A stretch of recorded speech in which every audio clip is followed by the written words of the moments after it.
Well, hello there. Welcome. It's episode 266 of the Pro Synth Network live show. It is the Superbooth 25 Debrief. And yeah, pretty much all today is going to be talking about what happened this time last week. A certain someone and I were in the bedroom together talking about Superboothy stuff. And we're back here in our respective homes. And we're going to do more of that because there's been all news, obviously, since the weekend because everything was announced before. Although there have been 2 or 3 little snippets, one of which has just re-entered my head, and I will just type that into my my little window here just to remind me of what we've got coming up. Anyway, yeah, it's going to be Superbooth Debrief, and so we have got a house full of people, 2 of us who were there, 2 of us who weren't, but very well managed the show last week. Hats off to Andrew and Kent for that, and of course Mr. Brooks for stepping into the breach as he often does, and he's in the chat already along with everyone else. We'll say hello to you in just a moment, but before we go into anything else, let us, of course, go through the housekeeping because I miss doing the housekeeping. So if you haven't already, give us a thumbs up, give us a like, give us a comment if you want to. Depending on what platform you're on, whether you're watching us on Twitch or YouTube or Facebook, the comments that you put in below the video come up in our stream. And if we think your comment is worthy of throwing onto the screen, we will do that. So please do comment. And of course, if you're watching after the show, we love to read your comments afterwards as well, so please do make sure you leave lots of comments, good ones of course, or opinions. Make sure they're informed opinions because everyone's got an opinion, but some of them aren't informed very well. Anyway, moving swiftly on before I upset half of our viewership, also do make sure that you subscribe to the channel to get notified every time that we put some content up. And if you know someone who likes this sort of thing but doesn't watch the show, then send them the link and tell them to get their act together and come and watch us every Friday night between 7 and 9 p.m. UK time. We are completely a community-based channel. We rely on our viewers to support us, and my word, they do, to the hilt. You've kept this thing going for over 5 years, which is incredible. It just blows my mind sometimes that we're still doing this every week for 5 years. There are different ways that you can support this channel. So you can do that either using, say, for example, YouTube chat and stickers.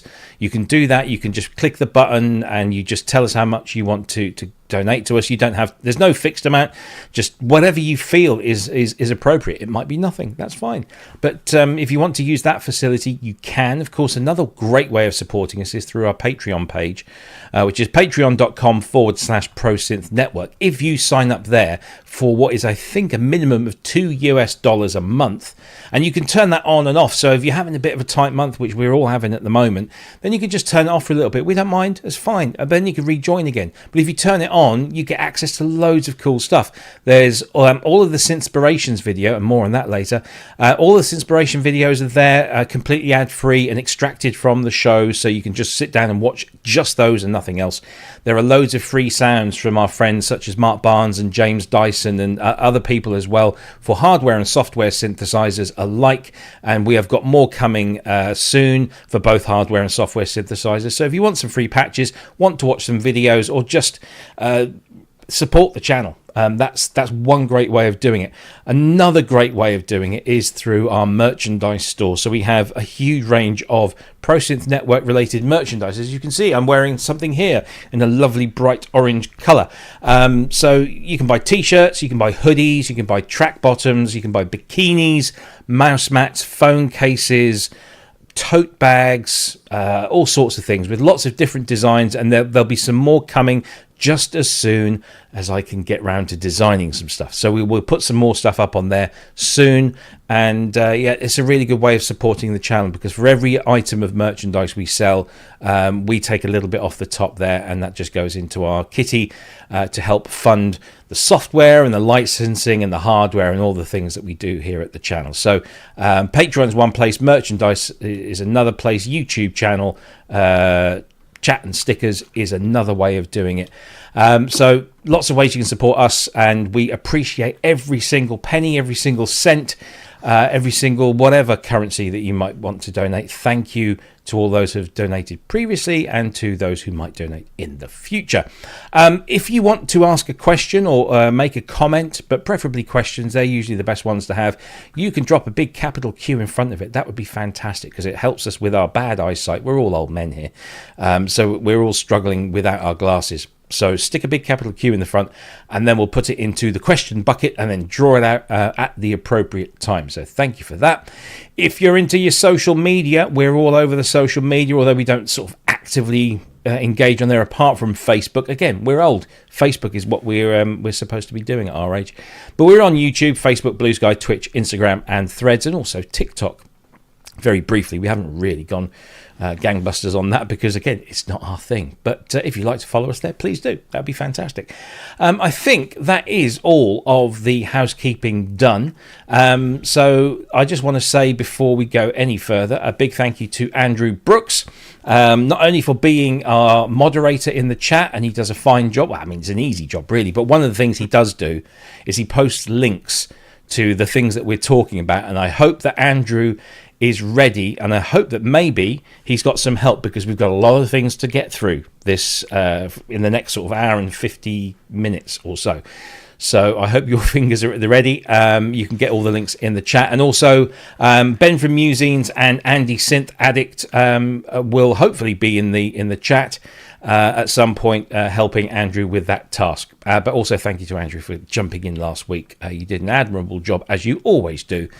So thank you very much for that. And hi to everyone that's in the chat. That we see lots of comments flying through there. I hope you're all well. And look forward to your comments during and after the show. And don't forget to put a big capital Q in front. And let's also let's say thank you to Matt, aka Bostic247, and his lovely lady Sue. It is an appropriate amount. It's brilliant. Thank you so much for that. You really don't have to, but we love that you do. And thank you for £2.66 for episode 266 from Andrew. Thank you very much indeed. So there we go. Let's just get rid of the comments. Let's do. Oh, what am I doing here? I've been away just a week, and I've lost the Bear with skills. me, because there's... Hang on. There's... the Hand of Lenin has got a super sticker. Oh, he has. I missed that. Sorry about that. Yeah. The Hand of Lenin.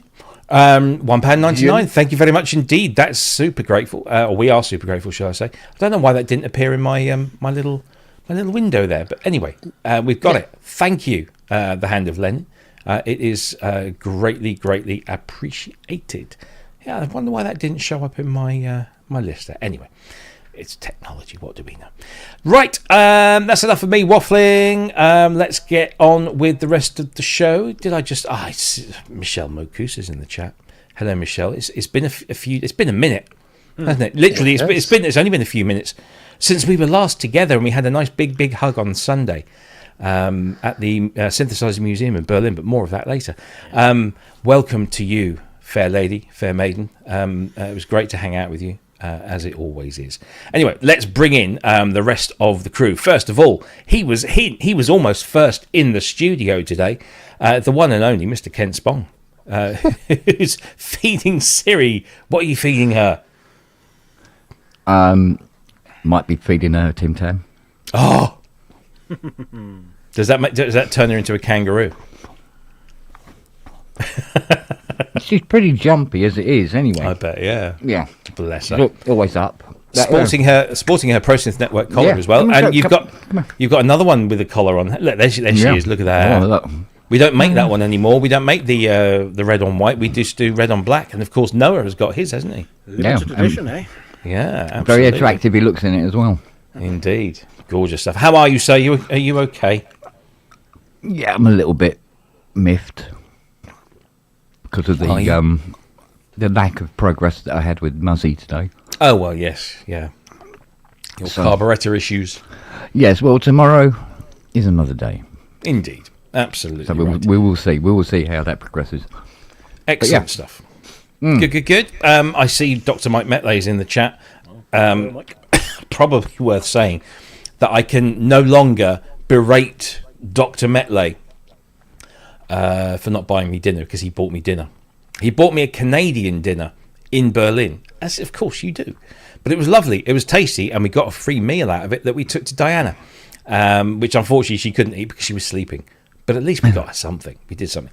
That's a tale for us to tell another time, maybe. But good to see you here, Mike. And it was good to hang as often as we did, which is always a pleasure and never a chore.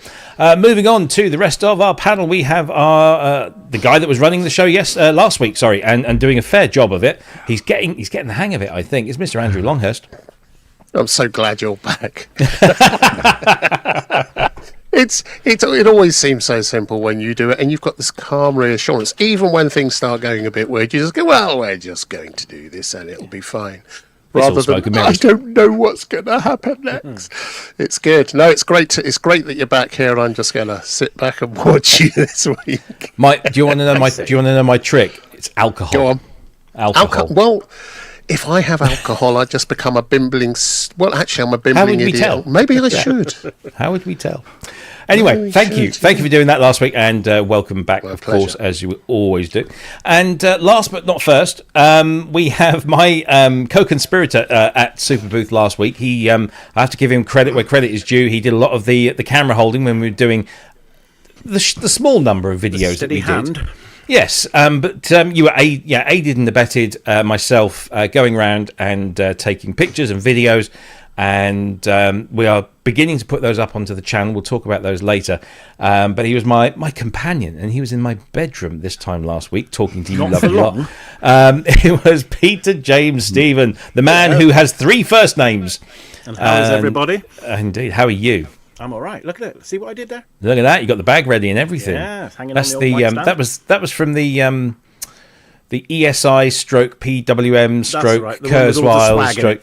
Yeah. That was a brilliant swag bag. That was. Yeah, some great. That was a brilliant swag bag. One of the best swag bags, actually. I think. Would you agree? I would say. Well, not as good as the one you got, but that was a press one. I got another one. Yeah, sorry. Yeah, we'll talk about that one later. But yeah, that was probably one of the best swag bags, I think, because it had. I kind of like put all my swaggy bits into a bag, and this is what we got. We got an ESI cable strap, because everybody needs an ESI cable strap. Of course. We got a key ring that is also a jack plug, very handy. We've got a bunch of stickers from PWM. A bit of merch here and there, just mainly other stuff. But look at this, sequential shot glass coasters. Not as nice as the big ones they did the year before, but very nice indeed. Yeah, but they made up for it in the form of Profit 5 key that's cool. They were cool. Arturia were giving out little key rings like this. And the key rings like this, which is a Mini Freak. Yeah. There's my wrist, my press band managed to survive. Look at that. It survived showers, like 3 or 4 times showering and sweat and horrible stuff. But I thought I always keep that sort of stuff.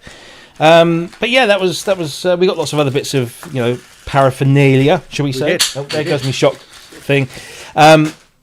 Yeah, it was all. Oh, and my Kurzweil, and I'll be fiddling with this. Don't forget the fiddle. Yeah, my wife nicked mine. Yeah, the Kurzweil fiddler, which has got I just sit here and go. I used to give these out in my training sessions many years ago. I used to give that because people they concentrate more when their hands are occupied. They'll focus on you. It's good stuff. Love a bit of swag. This was another favourite bit of swag. Oh yeah, bad. The bad beer mat. Bad gear. Hand delivered to me by Florian Pills himself, who is an absolute scream. He is exactly the same in real life as he is on his show. And he did a brilliant thing, which we'll talk about a little bit later. But we've got lots of things to talk about. So shall we start? What we're going to do this week is rather than just talk about a product, show the video, blah, blah, blah, we'll just whiz through because we've got lots to talk about, and we'll start at the top. I think with probably one of the most popular items that was shown at Superbooth this year. Timberwolf. Yeah, well, we will probably talk about the Timberwolf clone by Novation. Yeah. But let's start, I think, with this one, because this is all the way from Asheville, North Carolina. Oh, not again. Yeah, it's the Moog. It's the Moog Messenger. So, listen, this was the first thing after we got in and got our passes, and we just went straight up, because we had a 10:30 appointment with the guys from Moog, which was then delayed because the previous appointment, I won't mention the website's name, Gearspace, their recording messed up twice before we were allowed in to interview Eric. So they had to do 3 takes with Eric, and poor Eric was properly fried after that, so we had to give him a few minutes, but we eventually got in, and you can watch that video right now on the ProSynth Network channel. But of course, this is the Messenger. This is a brand new monophonic analog keyboard synthesizer. It is a lovely thing. I know that there's been a lot of talk about this being the first complete project that has been completed under the new ownership of In Music. But I can tell you firsthand, I've played this thing, I've had Eric demonstrate it to me, we've picked it up, we've checked it out, we've shook it around a bit. This thing is really good, and it's only 699 of your British pounds, 849 euros, 899 US. For that amount of money, you are getting a classic, I believe, a classic Moog monosynth. Now, it might not be for everybody, but it's a really good synth. It's got 4 different types of filters, 3 oscillators. It's got a sequencer and an arpeggiator built in. It's got all the sound shaping tools that you would expect of a classic Moog with a classic Moog workflow. It's a Moog for the masses. Absolutely stone cold. It's brilliant. Yes, the chassis is ABS glass reinforced, but the top plate is metal, and it has a heft to it. It's not a cheap light thing. It's definitely got some solidity to it. But the best thing about it, which is obviously the most important thing, is the sound. It sounds like a Moog. It's classic Moog. There's really not much else I can say about it. Peter, you were there with me. You filmed myself and Eric talking about this. What were your thoughts? I loved it. Yeah, it's on my shopping list. It is classic Moog. It's and it's got a little bit more than just the classic Moog. Yes, hasn't it? Yeah, absolutely. I tell you what, I don't know if you did it. I played on one of these because they had about 10, I think, 8 or 10. Yeah, they did. Had a few. They had a lot of them there, which was great because last year, obviously, everyone was talking about Muse, which was still a little way away. Yeah, they had none. But I went from this. I moved across just around the corner and played on the Geddy Lee Mini Moog that is just been released. And of course, you can go and buy your BMF raffle tickets to try and win one of those. And I moved from the Messenger to the Mini Moog, and yes, obviously physically they're different in quite a substantial way, but sonically, yeah, I couldn't tell the difference. There's not a lot in it. No, not a lot in it at all. It's a very well made and very well built synth, and I think everyone that had sort of qualms about it being it's going to be made in China. Well, they kind of were already. What isn't? Yeah, exactly. Assembled in Asheville doesn't mean made in Asheville. So this one, yes, it's been assembled. Yes, there are elements to it. So let me just bring this up here. So the only thing that made me think, maybe that was not how they would have done it in the old-fashioned way, was these little rocker switches, which felt a little plasticky, but they were functional, they were solid, and I don't have any sort of thoughts that they might fail prematurely. But it's a beautiful, simple synthesizer. And like you say, it's got heft to it, hasn't it? It certainly it's not light. No. I obviously I haven't opened it up to see where that heft comes from. It could be that they have done what some manufacturers. There's a couple of bits of metal stuck in the bottom, but I don't think so. I don't think they do that, because as soon as somebody opens one of these up, and somebody will open one of these up, they're going to find that. So it's great. Gentlemen, you saw this from afar. I don't know if you've heard many of the demos of it. Obviously, Lisa Belladonna's demo. She did some brilliant performances during the day and on the Saturday night as well. Ken, Andrew, your thoughts on any of these? You're both, before you speak, you're both muted, so just I'm not. beware. Okay, go on then. What do you think? Having seen it now, If it had an 88-note keyboard, poly aftertouch. No. it wouldn't be. Yeah. I'm deeply impressed. It's a Moog. Sorry, Michelle. It's a Moog for the masses. It's a Moog for the masses. And it does sound very, very good. It's got the left-right topography we're all familiar with. And there's some things for which there is nothing but that Moog mono sound. 699. Do we know when it's actually shipping, Robbie? It's going to ship beginning of June. So you can place orders now, but they start shipping beginning of June. Yeah, I've been vacillating because I don't have bazillions of cash right now. But you know what? I think I might just do it whilst we're on the show. Honestly, if you'd have said to someone a year ago, you're going to be able to buy a Moog keyboard mono synth for 699 quid, we would have bitten their hands off. Yeah. Here it is. It's there. I'm having one. Yeah. I mean, it's a great sounding thing, and it's got so many more functions available now.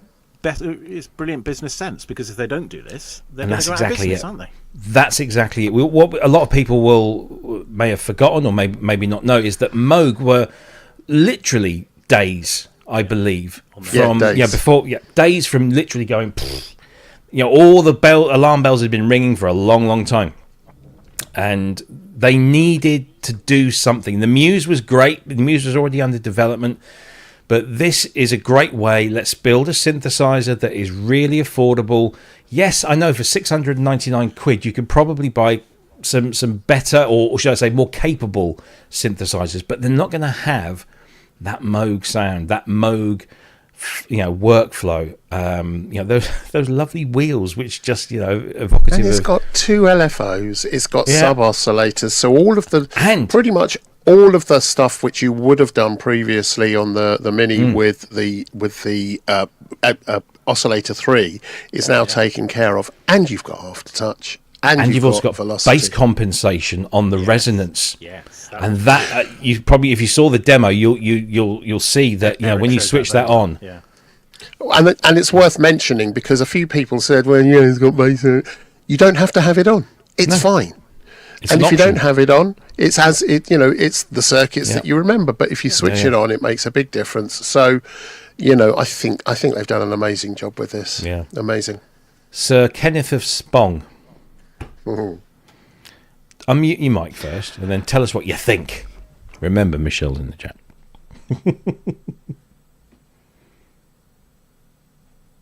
Sorry, I'm just pretending.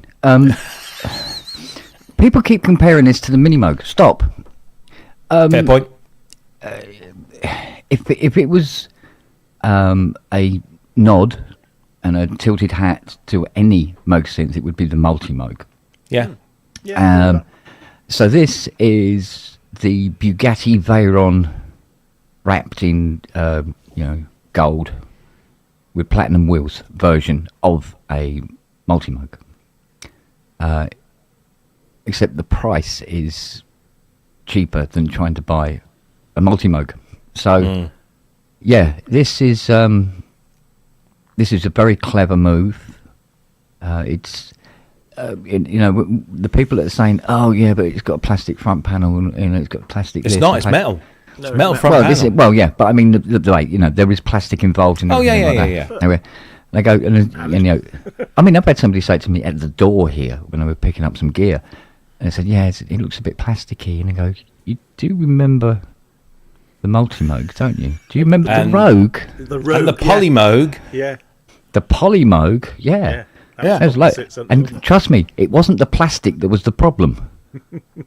So, exactly. So this, but go, wow, it's 699. Yes, therefore there will be plastic involved. So, they've got to build to a price point, so. And they've done it beautifully. So they've made it cheap and sell a load. They're probably not making a great deal of profit on each one. No, they're going to sell loads. But this is going to be, this is going to be tomorrow's classic. That little girl, it's lovely. I said, I don't know if Pete remembers. I mentioned when I first saw this. I said, and I'll stand by this, that, you know, was it 20 years ago, Korg brought out the micro Korg, and all of a sudden the micro Korg, you'd see it everywhere. It'd be in people's bedrooms. Synth, yeah, it was on the stage. All the hipster bands all had micro Korgs.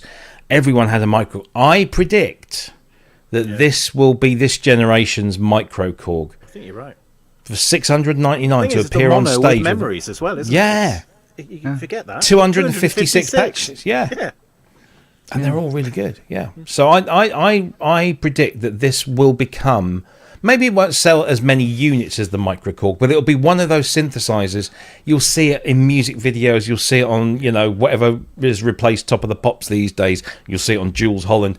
You'll see it on stage. It will be a Moog synthesizer that people can afford and play, and I reckon that's probably what we're going to see. That's my prediction anyway. Anyway, I don't want to dwell too much on any one particular instrument because we've got lots to talk about, but that is the Moog Messenger. $699 UK, €849, $899 US. Order now. Shipping starts early June. That's what Eric told me, so unless there's any issues, but I think they've probably got their building volume as we speak. So that's that. Let's move on to what I think was, for me, the star of the show. Before I do that, I just want to say a massive thank you to James Glue. £10 for the Uber. That's, you're more than welcome, mate, but thank you very much. It goes back into the channel. That's great. It was always good to hang out in Berlin, and I hope that the EMON went well last night, because who were we talking to yesterday? It's Steve, wasn't it? Ted's Bear, who was off to play at that, or maybe just view. I can't remember if he was playing or not. The End of Lenin wants to know what the most interesting Eurorack module was at Superbooth. Wrong person to ask. Absolutely wrong person to ask. Don't ask me either. There was lots of it. I'm sure it was all lovely. We did film some of it. We did, all of it. So quickly went past, but yeah. So thank you for that. Matt says we should do a poll to see how many in the chat will buy a Messenger. I'm going to have to. I'll see if I can do that. If one of these guys talks for a little bit, I'll try and do that. But yeah, so we've got more questions coming in as we speak. But thank you again, Jim, for that donation. Much appreciated. Right. Okay. So this for me was the absolute star of the show, both in terms of sound, in terms of design, and in terms of lovely people. The Frap Tools guy was so enthusiastic, welcoming, accommodating. We're going to have them on the show fairly soon. Obviously, they're quite busy at the moment. They've got a new synthesizer. This is the Frap Tools Magnolia from a company called Frap Tools, who, as you can tell, have their origins in modular, but they've taken a lot of that learning and information and built this beautiful keyboard synthesizer, which you can see sort of in the background there. We did an interview. We had Giovanni, who is the content manager over at Frap Tools. He did this wonderful demonstration of what it can do. It is an 8-voice analog synthesizer with through zero FM. Now, I've seen a lot of comments springing up all over the Synthverse, saying, oh, it's just an FM synthesizer with analog filters. No, it's an analog synthesizer that does through zero frequency modulation with analog filters. And basically, the only digital thing on this, as far as I remember, will be the effects section, which hadn't been implemented when they were doing these demos. So there's still an analog distortion and then some digital like reverb, chorus, and delay stuff, which they're doing in a very clever way, so you can pick and choose how those effects are lined up in the synth. So if you want your reverb first, then chorus, or vice versa, you can pick and choose how you put those in the chain. The build quality, even at this kind of late prototype stage, is gorgeous. Rolls-Royce. It really is. And that interface is so good. And it's all designed in-house, everything. Peter and I were having a chat before we went in, and Peter posited, I bet that's an Axel Hartman design. It very much like an Axel. It did have that about it, but it's not. It's all designed in-house. Simona and Giovanni and the rest of the guys were just so great. If you want to go and see what this thing can do, then go over to our channel and find the Frap Tools Magnolia demonstration. It's some brilliant demonstration, wasn't it? 15 to 18 minutes long, and Giovanni goes into every feature. It's a brilliant thing. Mr. Spong, you like Yes. a good polysynth. I have been known. Has this impressed you at all? Have you listened to it, and what do you think? I've heard a little bit of it, and I did get that sort of like, oh, hello, ears go, boom, ooh, you know. Yeah, this is interesting. What sort of price are we talking here? 3,995. Yeah. 4K synth, but it's Well, that's bespoke. it's probably going to be, if it's 3,995 euro, then we're probably looking at 3,637 UK. Right. I would say it's on the list. I like it. I like it a lot. I'll have to get this paid off first. Yeah. So yeah, I thought, yeah, it's different. It's different. It's new and different, and that always gets my attention, I must admit. In much the same way as when the Rollies hit, I went, ooh, that's different. So I remember saying, when I wrote the article on this for Gear News, I said this is going to be the big thing. And when we got there, the room had always got everyone was in there, everyone was playing it. Mike's just said, he queued for 15 minutes for the guy to get off. People are just falling in love with this thing. It's such a great thing, and as you said, it's the sound of it. It's an 8-voice analog poly. Well, we've got plenty of nice analog polys, but what they're doing with the wave folding and wave shaping and the through FM stuff, complex oscillators, complex filters in a keyboard synthesizer. It's they're a modular company that have grown up now, and they're making proper the right way. synthesizers. Yeah. I know I'm going to get crucified for that, but you know what I mean. It's just a brilliant thing. It's a really, really cool thing. Mr. Longhurst, your thoughts? Well, last week before the show, there was precious little about it. There were a couple of demos, 2 or 3 demos, pre the show, and I wanted to hear what it sounded like. And the demos I heard before the show sounded very digital, very very thin, very sort of glassy, and I thought, I'm not really sure about this. But you were telling me it was going to be, much, much wider and larger.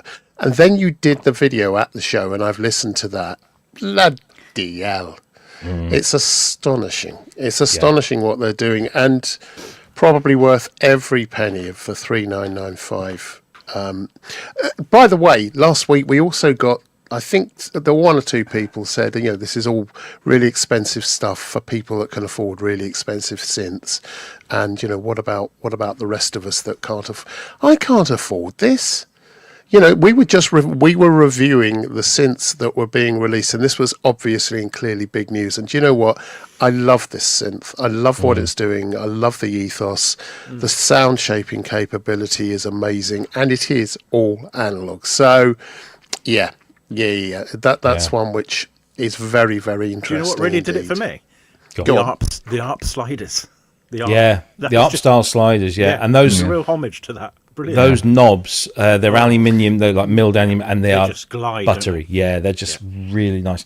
I think I can't remember who it was that I spoke to that said, I just get bored of synthesizers doing the same thing. We've got there's very few synthesizers that are doing anything that's particularly unique. Now, correct me if I'm wrong. I don't believe there is an 8-voice analog synthesizer out there with poly aftertouch and all of that stuff, but also does this through 0 FM, which, when you look at watch the demo, it's coming up with some crazy stuff that you just haven't really heard anywhere else. And it's analog. Easily. It's analog through 0 FM. It's not digital. No. So, yeah. And it's got this, the idea that they've got this 4-digit LED screen. They deliberately did that so that everything is there. You don't have to, no menu diving. It's everything is there that you need it to. And the way that you see those. Let me just bring this up because it's not a clear picture of this really. But those 10 buttons on the left, just here on the left of the keyboard. These are your modulation sources. And so you just basically press one of those and twiddle the knob. Now, that's not a new thing, but the way they've used the LEDs, the different colours of the LEDs to signify what's under what's control is it's very That's simple clever. to understand. It is. It's really intuitive, and you get it just like that. And I love the fact, I know, because orange is my favorite color. I love the fact that the whole through FM bit is this big orange section just here in the middle. It's that knob and that button is just lovely. It's such a well-built thing, and I cannot wait to spend some extended time with it. I really can't. It's I think my only criticism is with the sliders. It's difficult, immediately seeing exactly where they are. I'd want the caps to be a different colour, a brighter colour, or lit or something. Because the black only prototypes, so that might. They are only that's really good. I'm sure they'll get around to sorting it, because the rest they're of going to get some feedback, aren't they? the rest of the UE is just astonishing. I love knob per function, knob button slider per function, and that's exactly what this is. Doesn't need a display. No. Doesn't need one. no, it doesn't. It absolutely doesn't. Well, I'm probably guessing here, but if they're a Eurorack manufacturer and they've made a synth, I think probably the reason this is quite a unique sounding kind of machine is probably that it is, if you imagine a Eurorack normalized. Yeah. And then bung a keyboard in the case with it. Yeah, I think it's about what they Probably at its simplest level, that's almost certainly what it probably is. Yeah. But yeah, it's a lovely, lovely thing. Not for everyone, but that nice guitar to be keyboard, polyphonic aftertouch, it's really, really nice. The exact opposite of what I want to do. Yeah. So From the keyboard to the Eurorack. yeah. So go and check out the video on our channel. It's nearly 20 minutes long It's a good one. with Giovanni. Yeah, it's really good. And I just we just wanted to let him tell us everything, and he did. It's really, really good. So please do go and check that out. Go and check it on the channel. Right. So another one of the big most talked about instruments of Superbooth. We didn't get to see this one until Saturday, much to my dismay. I really wanted to spend a bit more time with the instrument and also with the guy behind it, Mr. Cornell Hecht. But this is, of course, the PPG 1002 reissue, shall I say, or reimagining.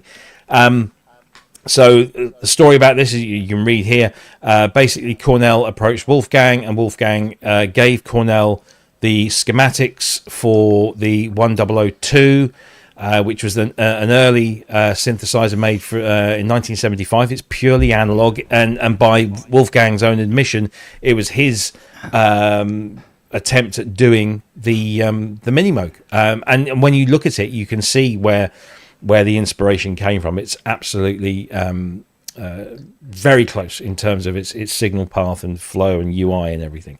However, he did some incredible work with the circuitry, and it has its own kind of unique sound. Now, of course, the big news part about this is that it is not a cheap thing to buy. It is going to be €9,999. If you want to buy one, you need to put a deposit down of $4,999, and then you pay the $5,000 upon delivery. We're not going to get into the whole, is this worth 10 grand? Is it not worth 10 grand? This is a very limited edition. There's going to be 102 made. It's precision, hand built and crafted. Cornell was giving me lots of information about the difficulty of getting the components, getting things manufactured. He's doing it all environmentally friendly, so there's a lot of sort of not necessarily recycled parts, but sustainably sourced stuff in this thing. You can't describe the quality unless you actually physically see one, and we were very lucky to do that. And again, you can go and check out our channel. The video is there. It's about 5 minutes of me barely scratching the surface and twiddling some knobs, but hopefully giving you an idea of what the filter's like on this thing. It's gorgeous. But of course, what Cornell has done is he's taken these original schematics, he's added MIDI and other connectivity in here as well, and it sounds incredible. And he's done a fantastic job. Now, if 10 grand is too much for a mono synth for you, absolutely fine. You don't have to buy this. Go spend $699 on the Moog and get an incredible machine. There is something for everyone. This is going to be for the purist. It's going to be for the enthusiast.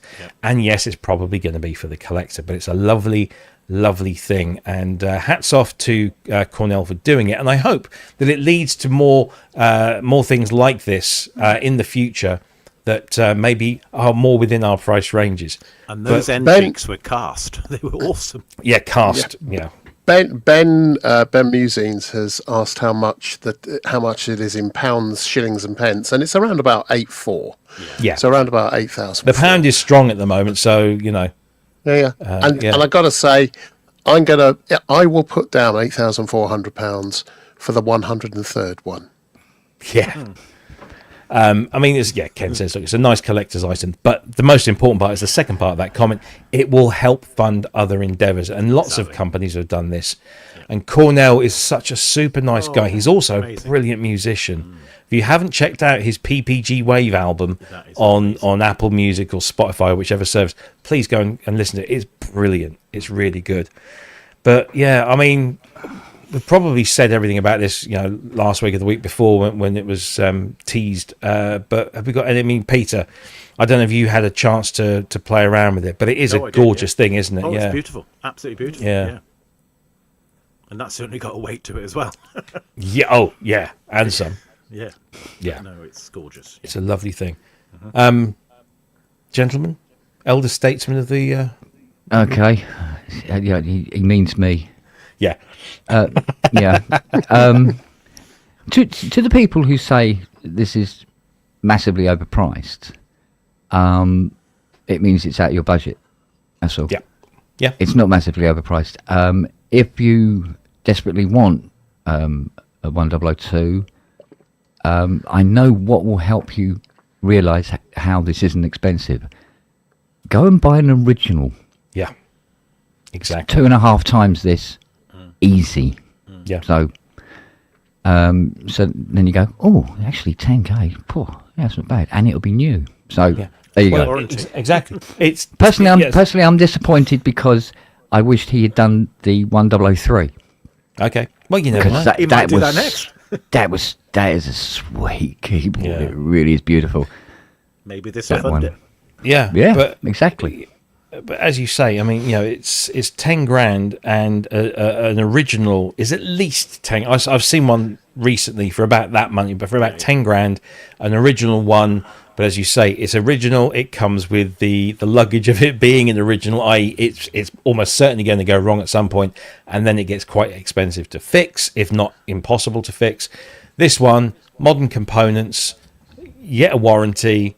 You've got all the modern connectivity on here, so yeah, absolutely. But I think that's the problem with a lot of people these days.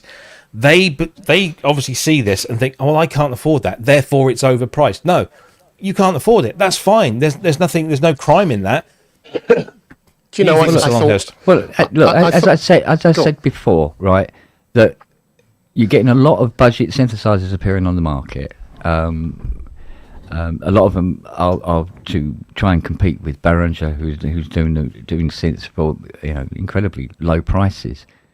But the element that people don't think of is that when they break down, they will be written off rather than the repair bill.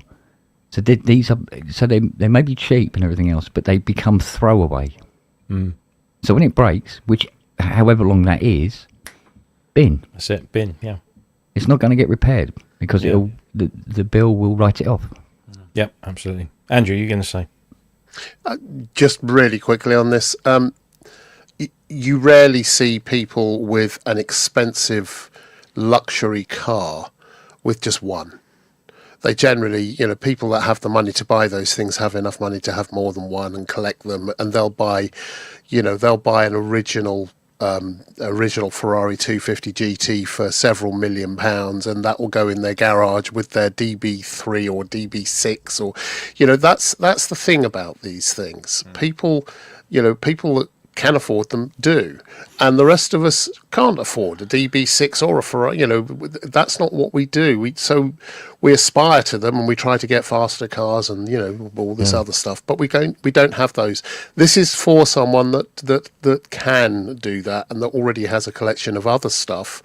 often using them. So this is for a hands or a tyre or whatever. Someone that has a lot of gear already and wants to have more, we can't have all the rest of their gear either. It's just one of those things. We can't afford it, but it's good that it's out there. I'm glad they're reissuing it. And if it's funding something else for them to do, brilliant. Yeah, absolutely. Couldn't agree more.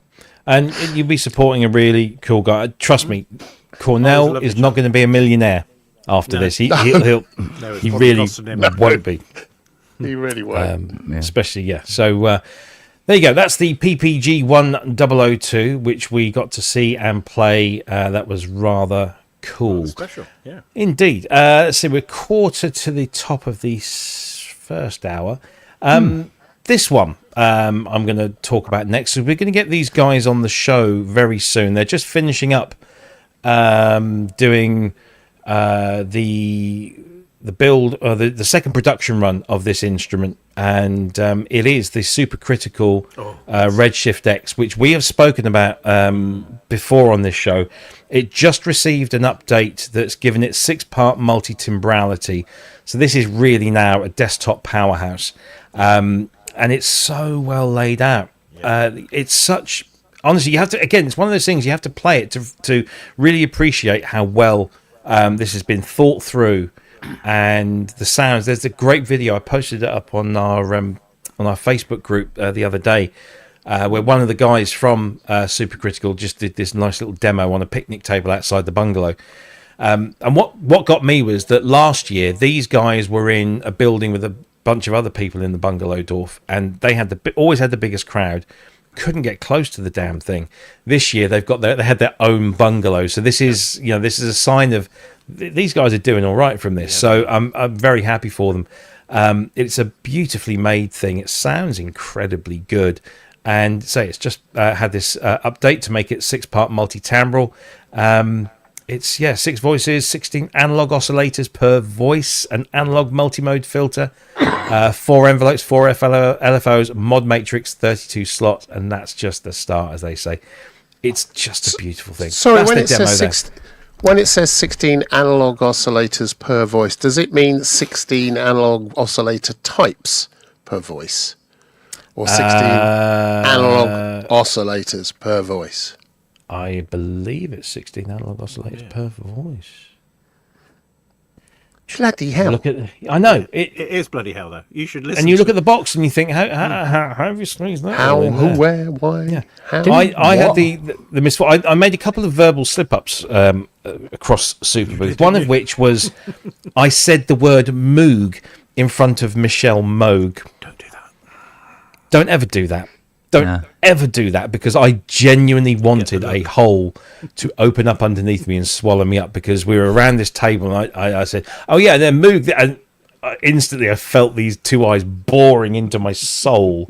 And I was just astonished. I think it was because I'm going to blame Carl Bedford. I know he's in the chat, but I'm going to blame you, Carl. Carl said something Moog, and it was some, anyway. The other faux pas that I made, I think it was the only two that I made, was that I said to the guys from Supercritical, so you're from Sweden, aren't you? No, we're from Finland. Oh, shit. Okay, because that's probably like calling a Canadian an American, isn't it? But they were super, super nice. I mean, really nice. And they were absolutely aware of the show. And they wanted to come on. Which was worse, saying that you thought they were from Sweden, or the impression? Oh, probably both. Equal. But hang on, got to post this. Hang on, you're talking to the synth community here that loves synthesizers, and you're saying, why would you have 16 oscillators in one voice? Why not? Yeah. Can I? Because you can. Yes, please. Yes, please. I think Nick Howes was saying it was 16 DCOs.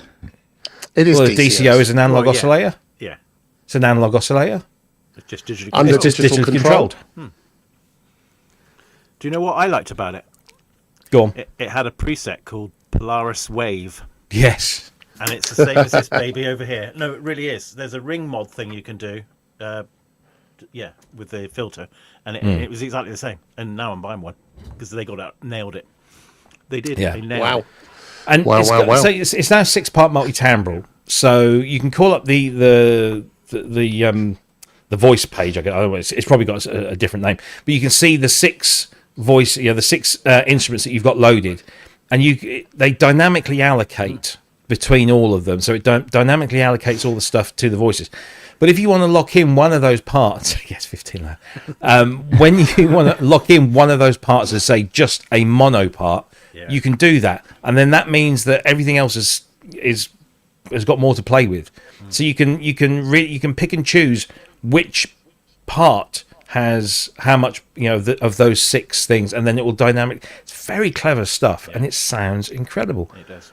But it was really nice to see them.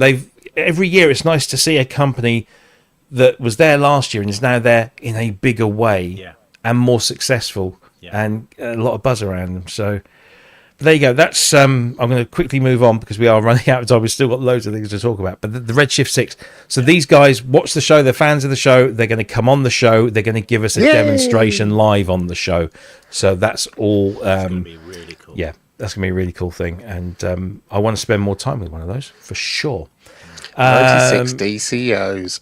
I know, it's crazy, isn't it? So another great star of the show for me, and this one won a Sonic State Award, was this thing from 1010 Music. This is the 1010 Music Bento Sampling Production Lab. I think you guys probably talked about it last week. It's kind of a black box and a blue box and some other bits thrown in, all in one box with this lovely crystal clear, I think it's a 7-inch touch screen as well. It's a touch screen, so you can mix, you can do it all on screen. But it's got the 16 pads. It's a sampling machine. It samples at 24-bit. Essentially, they're billing it as a laptop or a desktop replacement. It's got plenty of MIDI and audio connectivity. You can really make this the center of your live session, or even in your studio if you've sort of got a small studio going on. The only complaint I had, not a complaint as so much, was just my qualm was that they have stuck with, as you can see here, the 3.5mm jacks for audio and MIDI ins and outs. And I think they're a little bit further apart than they are on, say, the black box. But this just kind of, for me, I get sort of like a bit squiffy when having to plug in lots of these 3.5mm, and sometimes your plugs are fatter than other plugs. And that's the only quibble that I could find with this thing. USB-C power, USB data and MIDI as well. But it's a gorgeous looking thing, and playing with it was really, really nice. And Peter, what did you think of it? Did you ever go with this? I did have a play with it. It's not really for me because I'm more of a player, but I did think it was very clever. Player. I did like it. I did like it. It was. You're very quiet, Peter. Yeah, something happened to my mic. Is that better? Speak up. There we go. That's better. Hear me now. Yeah, no, I did. It was very, very cool. Yeah. Yeah. Nice, solidly built. Yeah, it's a great. I think I mean, the black box, I love the black box. It's a really nice thing, but everything's a little bit small on the screen, and I'm getting old.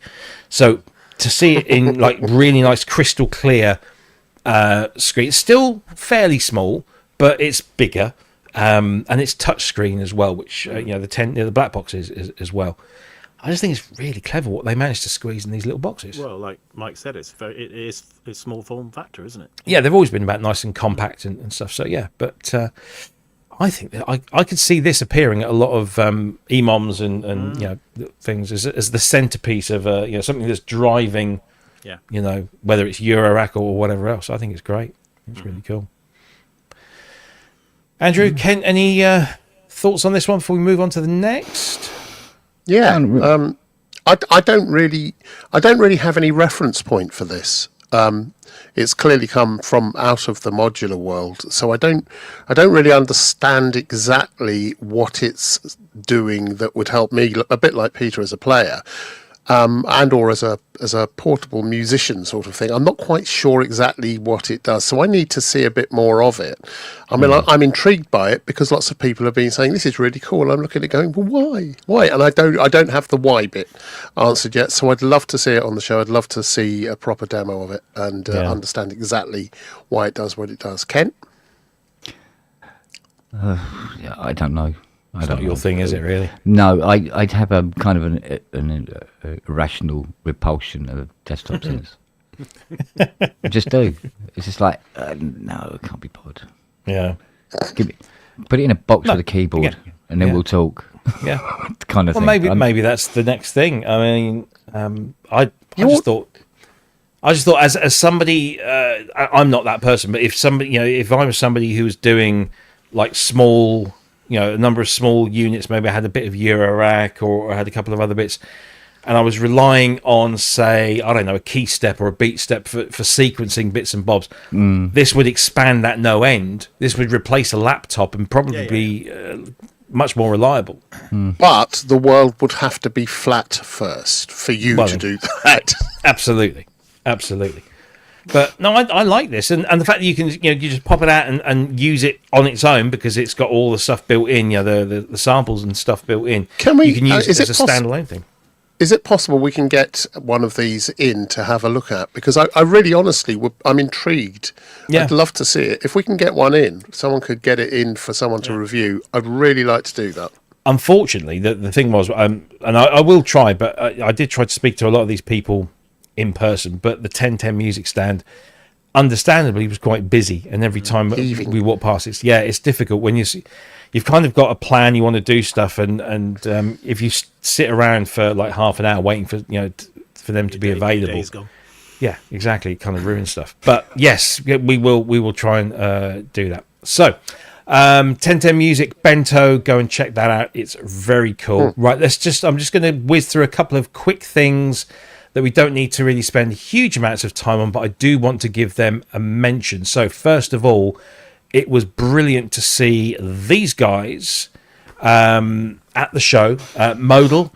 I tell you, the one thing I noticed is last year when Modal were there, Christian, who has been heading up the rebirth of Modal, shall we say, looked a very stressed guy. He was getting to the point where he's today, but he looked like a man that could do with a bloody big drink and some an extensive holiday. This year, it looks like he might have been able to do that because he was way more relaxed. He was way more smiley. That was another thing I noticed. He was smiling a lot more. So they had the Carbon 8X on display, which is this thing. It's just appeared on the screen. That was good, wasn't it?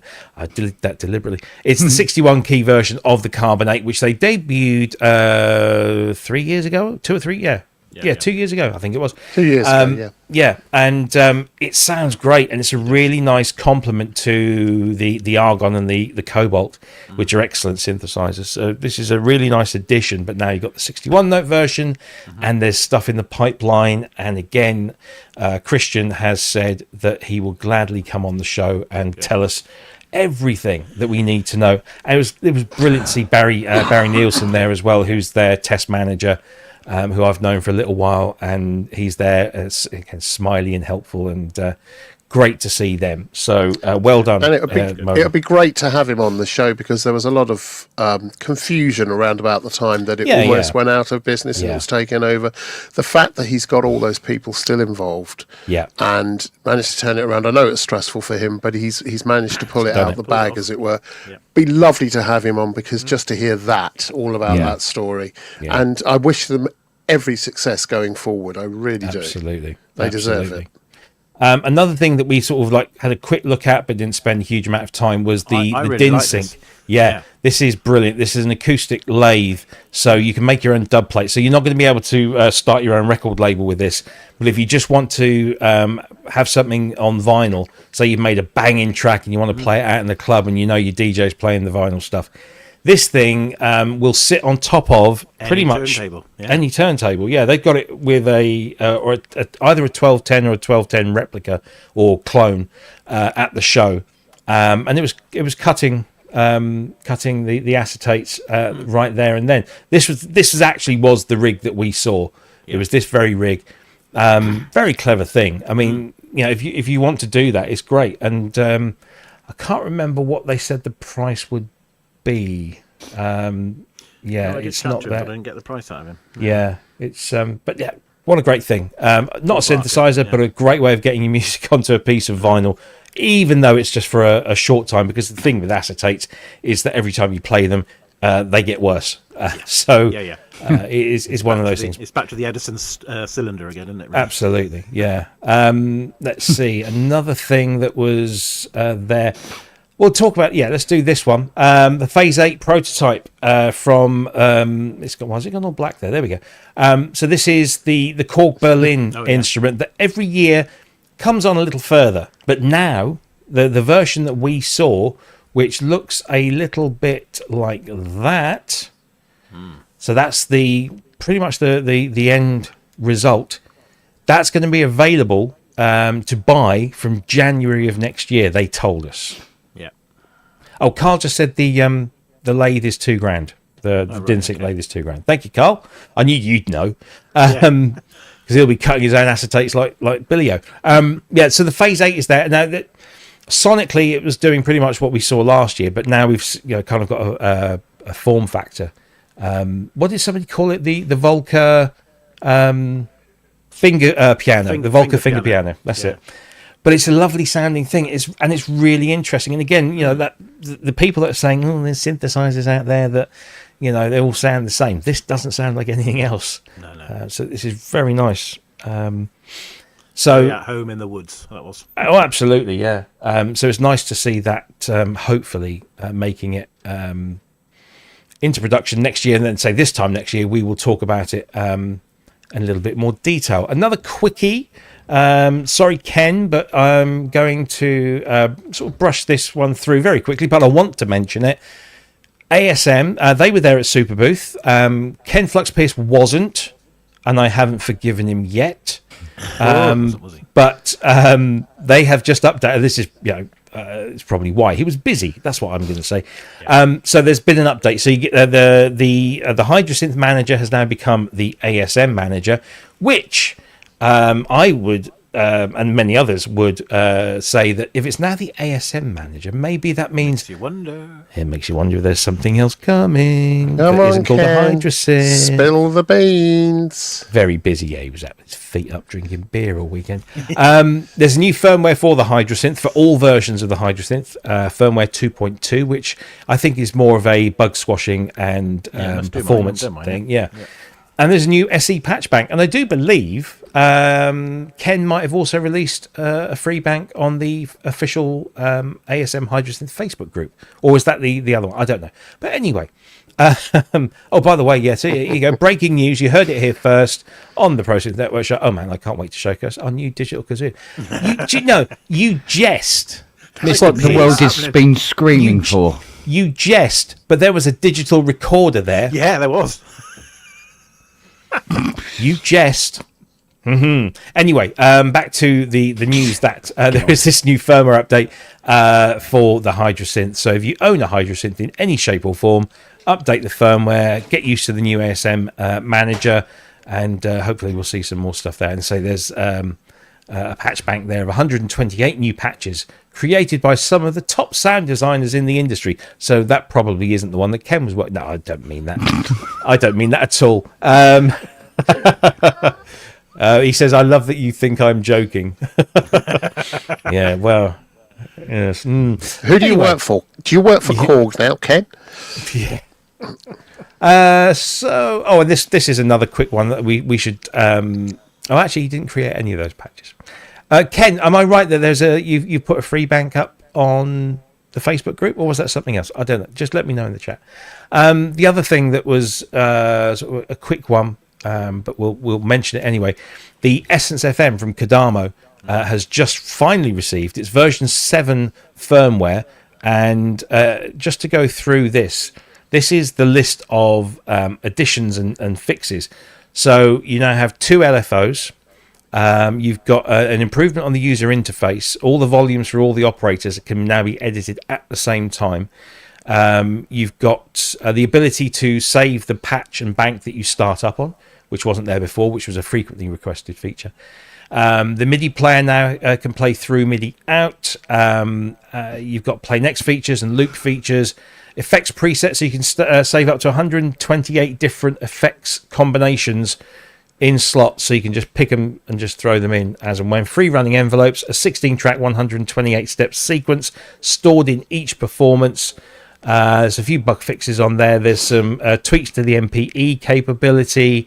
They've removed the old ugly color themes and backgrounds, and there's a few other bits and bobs in there as well. But it's a very significant update to a synthesizer that is well over 5 years old and is still really, really good. I mean, it's a 300-note polyphonic FM powerhouse, and it's a cracking thing. So, if you own a Kodamo Essence FM, go and download the firmware now. Also, do go and check our friend James Dyson's YouTube channel, because just this very evening before we went live, he was doing a demonstration, sort of, learning about all the new features.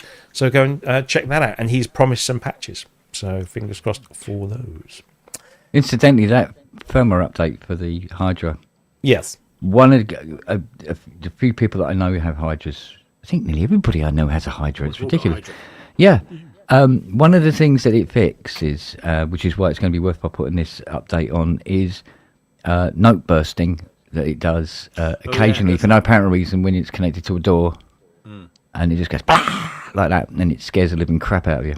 Or it does it during a recording, which is sometimes works, Sometimes. So it's really worthwhile putting that on as soon as humanly possible. Lovely stuff. There we go. I will do your machine as well, Kent. Yeah, all right. Then. Yeah. Right. This one's very interesting.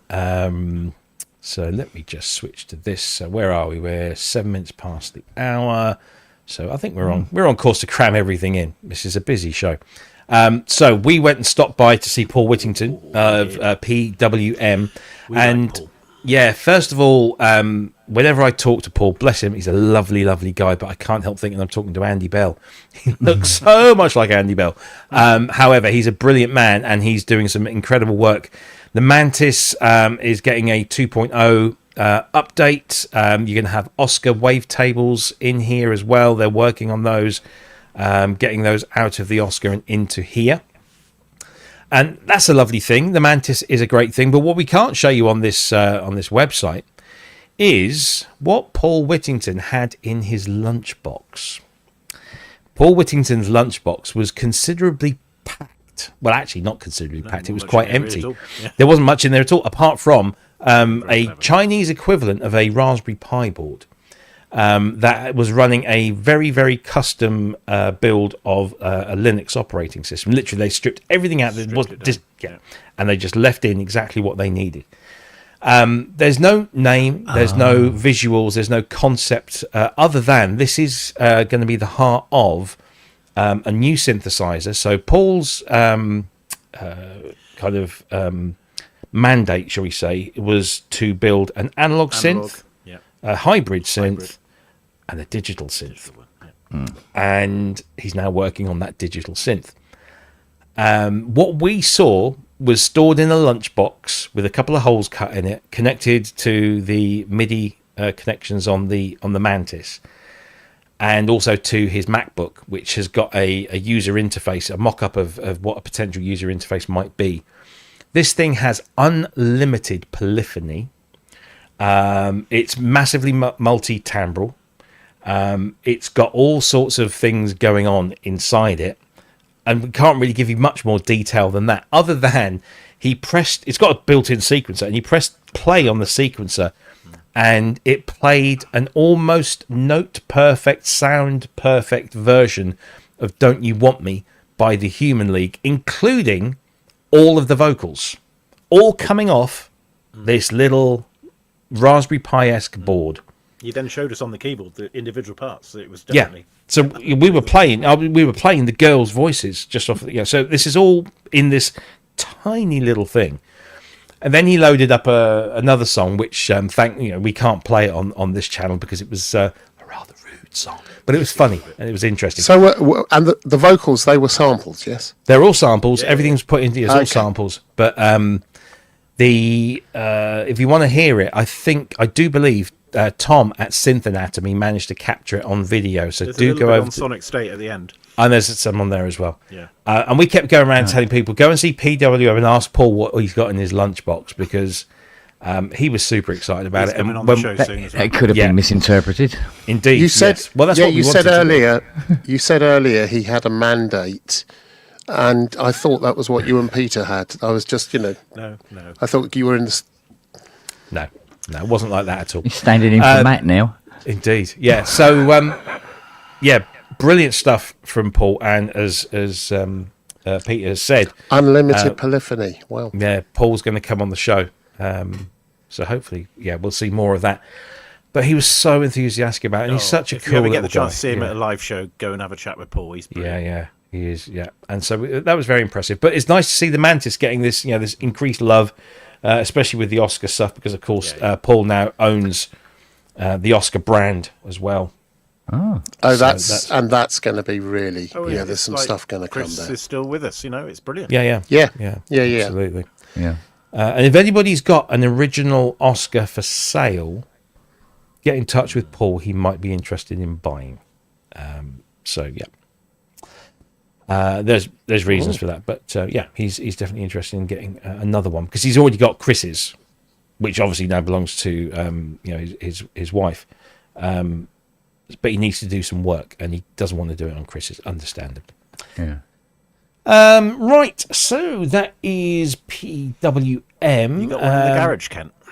Yeah, have you got one? No, I don't think I have. You thought about it, Weirdly, I've managed to successfully repair every Oscar that ever came in. okay. Weirdly. I love Oscars. Right. One of the most interesting things that we saw, I know where you're going with this. was the Melancholyron. So I'm going to just blow this up here. So this is the Melancholyron.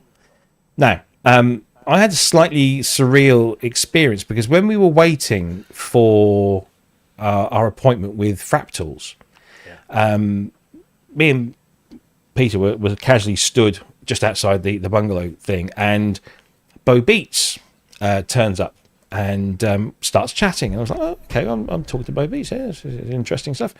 And he said, have you seen the Melancholyron? And we're like, no, should I go and see a doctor about that? And he said, no, go and...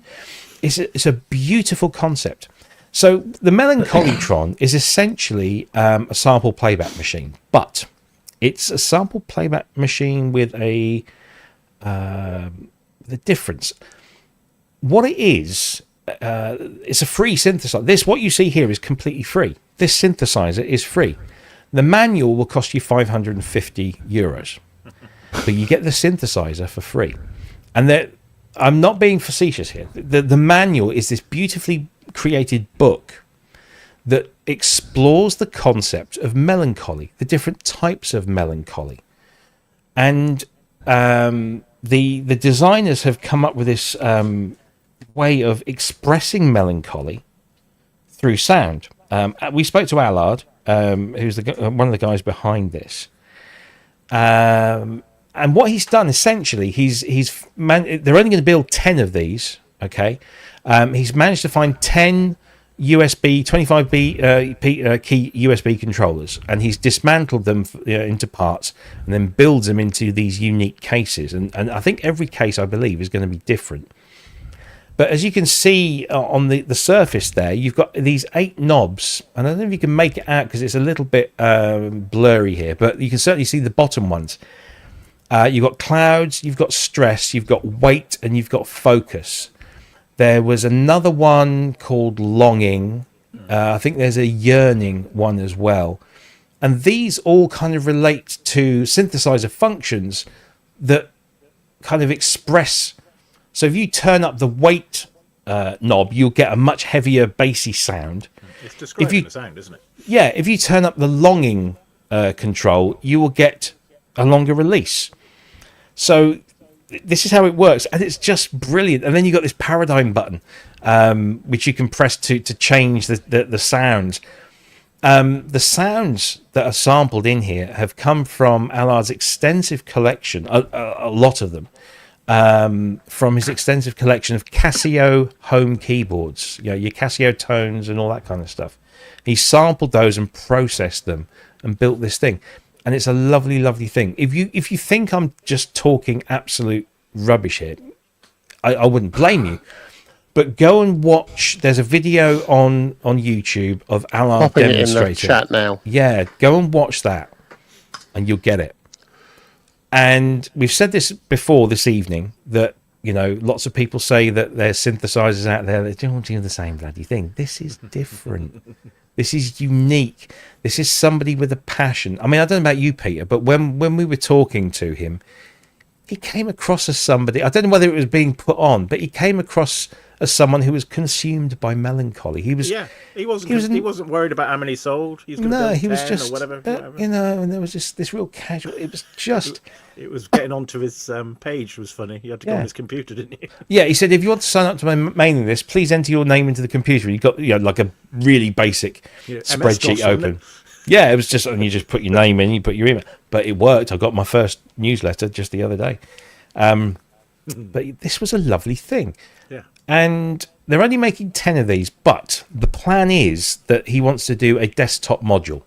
So that kind of makes a little bit more sense. And then he was thinking along the lines of Eurorack. So he's going to maybe do a little Eurorack module. And then I said, have you thought about doing it in software? And he looked at me and said, I thought of that. And he said, that's a very good idea. So you never know. We might see this in different versions and different forms. A plugin would be fantastic, and it wouldn't have to be, it's just a little sample-based thing. But it's the concept I thought was just so original and so unique, and done in such a lovely way. You could do it in a cut down form and call it the slightly Miftatron. Slightly Miftatron. Or the Mizogatron. I even think the name is really good. Yeah. Watch the video, because then you'll get it. When he's explaining it, you kind of go, well, what a lot of actually. You do. The sounds are great. Yeah. Yeah. It did sound really, really nice. Yeah.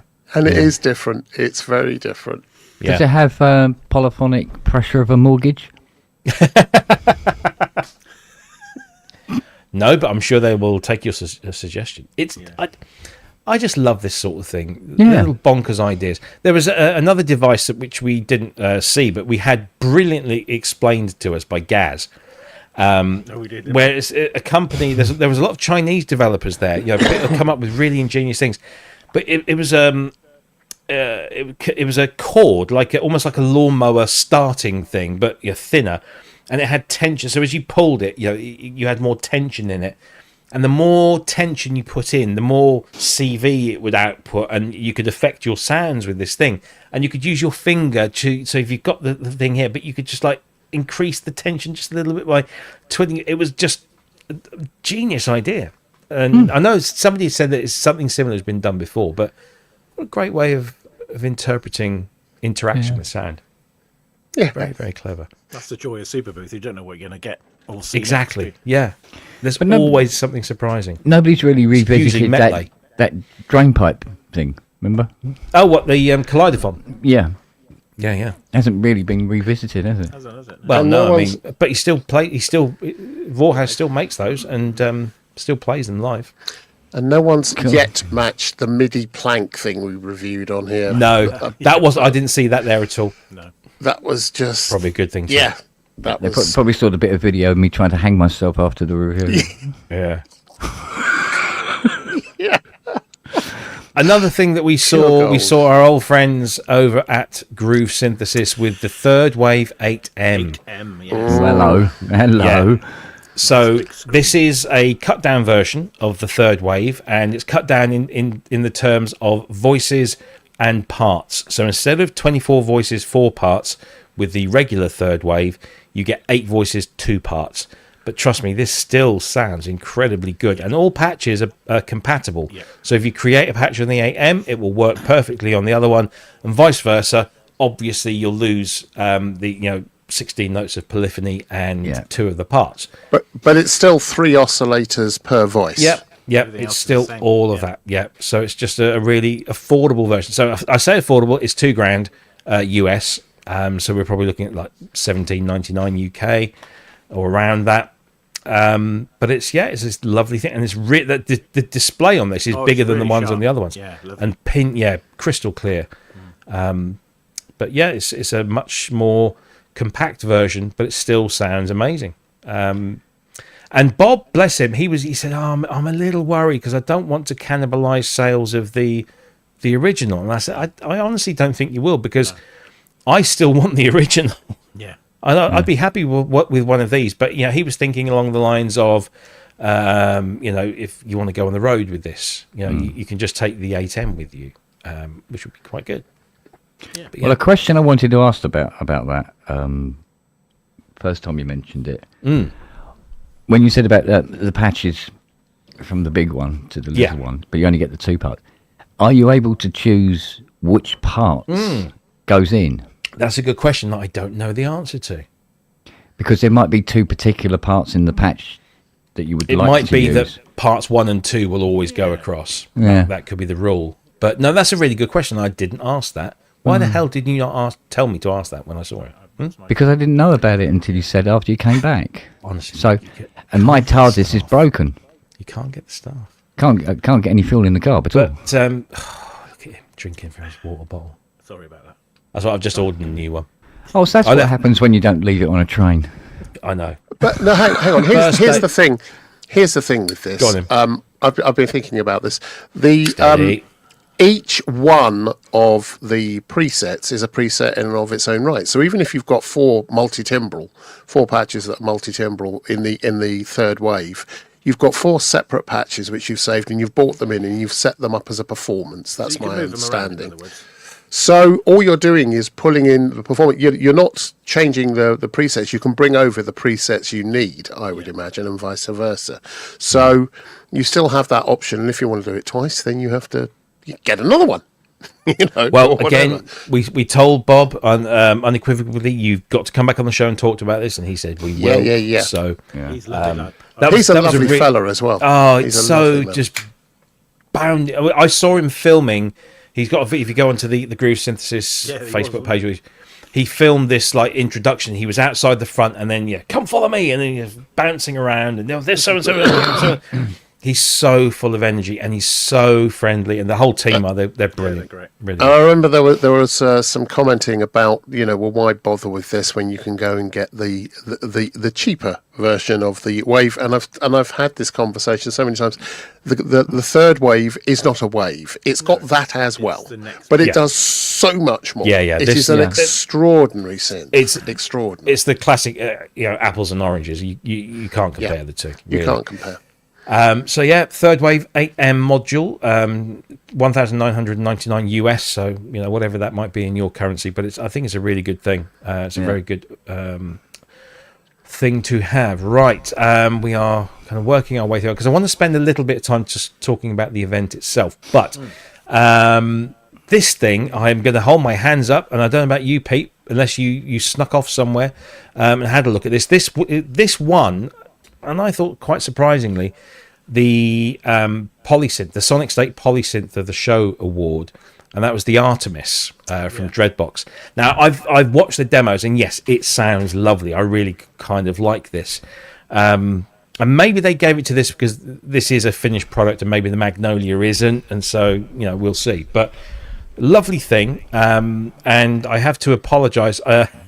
The guy behind Dreadbox, whose name escapes me at the moment, clearly a Martin Gore fan. In terms of his style and dress sense, which is not a bad thing. Don't get me wrong; it's not a bad thing at all. But this thing sounds really nice, and it's this lovely little desktop synth, and they do make some fantastic stuff. But thought I'd give this a mention because it did get a lot of people moist about the gusset. We both missed that one, didn't we? Is it Yanis? I think it's Yanis. Yes. Yeah, that's the one. But yeah, really good synth, but I just didn't get this and the Argentinian GS synths. We went looking for them, we couldn't find them, and I don't know about you, but we got into that area where the circus tent was, and we thought they were there, but they weren't. And then we surmised that they were probably over the other open air bit. Later on. Why didn't we go over there? I can't remember. We must have got distracted by someone. I know what it was. we got let's say apprehended by Edward Schneider, who runs Schneider Productions. Give them a shout out. Retroactive, non-profit organisation. There we go. Right. He interviewed us, didn't he? He did. He did a little interview with us out in Romania. Edward, you might know Edward from our Facebook group, and he posts pictures of his studio with these amazing cabinets of things. Such a nice guy. So nice to see him again in the flesh. The Synth King as well, wasn't it? And Synth King, yes. The YouTube channel, The Synth King, you must have at some point gone onto YouTube looking for a video and found one by The Synth King. He never shows his face, but you get to meet him in person at Superbooth. What a nice guy. What a really, really nice guy. So, yeah, go and check out the Synth King YouTube channel. But I'm upset we didn't see the Breeze 6 because I think that was a beautiful thing. Well, the thing was, James Terrace, again, dropping names of people we hung out with, James said to me pre-show, he said, can I bring the guys from GS over to the meal that Carl and Ben had organised for us? And thank you again to Carl and Ben for sorting out that wonderful dinner. And I said, absolutely. He said, I want you to meet them. They'd love to come on the show, and they're really cool people. For some reason, they weren't able to come, and so I kind of guess I forgot a little bit about it, and therefore we didn't get to see them. So every year I kick myself for not seeing things. Artemis was one, GS was another one, so we will hopefully make up for that next year. Fingers crossed. But they come all the way over from Argentina to Berlin, which is no mean feat. No. So thing is, Superbooth is kind of it's a real pinnacle and a real centre for the year for all things synth related, right? Absolutely. But it is as much about the people and hearing about the stories of who you've met and who's doing what and how people get on and how things happened. This is really good. So feel free to talk amongst yourselves because I'll just sit back and be entertained. Yeah. I think it's really good stuff. Let's do a couple of other bits and bobs. I just want to get do a quick flash through of a couple of pieces of news that have happened this week. There's not many. The first one I want to share with you happened today, and it is the fact that Roland Cloud have added Boss effects pedals to the Roland Cloud Ultimate membership to start with, and that will probably filter its way down the various tiers at some point. They've kicked off with 8 different pedals. They promise, or they say they're going to do the entire range of Boss pedals as plug-in effects. Right now, you've got a choice of OD1 Overdrive, PH1 Phaser, SP1 Spectrum, SG1 Slow Gear, CS1 Compression Sustainer, TW1 T-Wah, SD1 Super Overdrive, and the DS1 Distortion. All of those, classic pedals. If you are a Roland Cloud subscriber at the Ultimate tier, you can now download those for free or as part of your subscription. So that adds a nice little flavour. I haven't tried them or tested them. I've only just managed to download them this afternoon, but we look forward to seeing more of those coming. I think guitar pedals are obviously quite a big thing nowadays in the synth world. So to have them in software form is nice, and they're classics amongst classics. Yep. Yeah, and as they say, Roland not chasing ghosts again. Did you see that modular with the preset synth, the one with the LED on it? Oh yes, the Warthog. Yeah. We did. And again, it was one of those things where you went past, there's a crowd of people around it. It was upstairs in the main building. I think it might have been in the same room as Yamaha. Talking of Yamaha, oh my word. Thursday morning, wandering around, and at some point in the afternoon, I bumped into this guy. What's his name? Manny Fernandez. That's the one.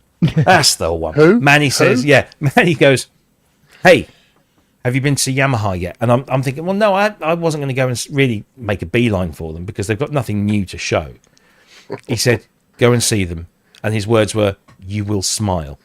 I'm like, okay, interesting. So off we trot to the Yamaha stand, which is a rather large stand. And we are presented with these. Yeah. Oh my word. So I looked at these and I thought, what on? It took me a few minutes to figure out what this was, and of course, what this is. 2 units, the PG-ANX and the PG-FMX. These are knob per function external hardware controllers for, respectively, the AN analog engine in the Montage M and the FMX analog engine in the Montage M. Literally knob per function. So on the right is the FM, the PG-FMX. So you'll see there's 8 horizontal elements on the right hand side. Each of those is one of the operators, and then on the left you've got all the other gubbins going on. There's a little digital screen that will show you the chosen algorithm configuration, and all of this operates the Montage M's engine in real time. There's no lag, there's no delay, it's just boom, done, and it's all done through USB. And then the one on the left is the ANX engine. Again, those 3 center pieces in the middle are the oscillators, and then everything else around the outside. Again, knob per function, and it's just beautiful. I mean, it's Still not my beating heart. I know it's. I mean, I don't know if the zoom's the zoom's not really gonna kind of work too well in here, but it's difficult to sort of overspeak how the detail and the quality of the build. You know, this isn't somebody who's just knocked this up in a garage. This, to all intents and purposes, if a Yamaha rep had come up to me and said, "We're making these," you go, "Yeah, absolutely, these are ready." Now, what the Yamaha guys did tell me, the wonderful Steve Beeston, by the way, told me that if you look behind this, it's a massive bird's nest of stuff going on. But this has been designed, I believe, by just one guy in Japan, who unfortunately was too ill to make the trip over to Berlin, which is probably just exhaustion from building these things. They're so well made. Are you envious of something like this, Kent? Well, yeah. Because it's funny, if you wanted to learn how to do, ANX programming and stuff like that, you go, well, here you go. Yeah, same with FM. Exactly, with the FM as well. And you'd be able to, because you can physically see what's going on. Yeah. As opposed to the sort of like the, ooh. Yeah. Which is normally what I get when I try programming anything with an FM engine. It's like, oh, why did it do that? I don't understand. And you lose your place and everything. So this is, for training purposes, it's been pretty cool. It's brilliant. Yeah. Absolutely brilliant. So I'm assuming this is a CC per function kind of controller. Yeah. Literally not per function, yeah. Like the touch digital thing was, where you had to... Yeah. So you got to... Cool. Yeah. Well, if he doesn't want to make any more, I'll make some more for him. Yeah. I believe that they're heavily Raspberry Pi based, with a huge amount of, obviously, wiring going on. We couldn't get round the back to have a look.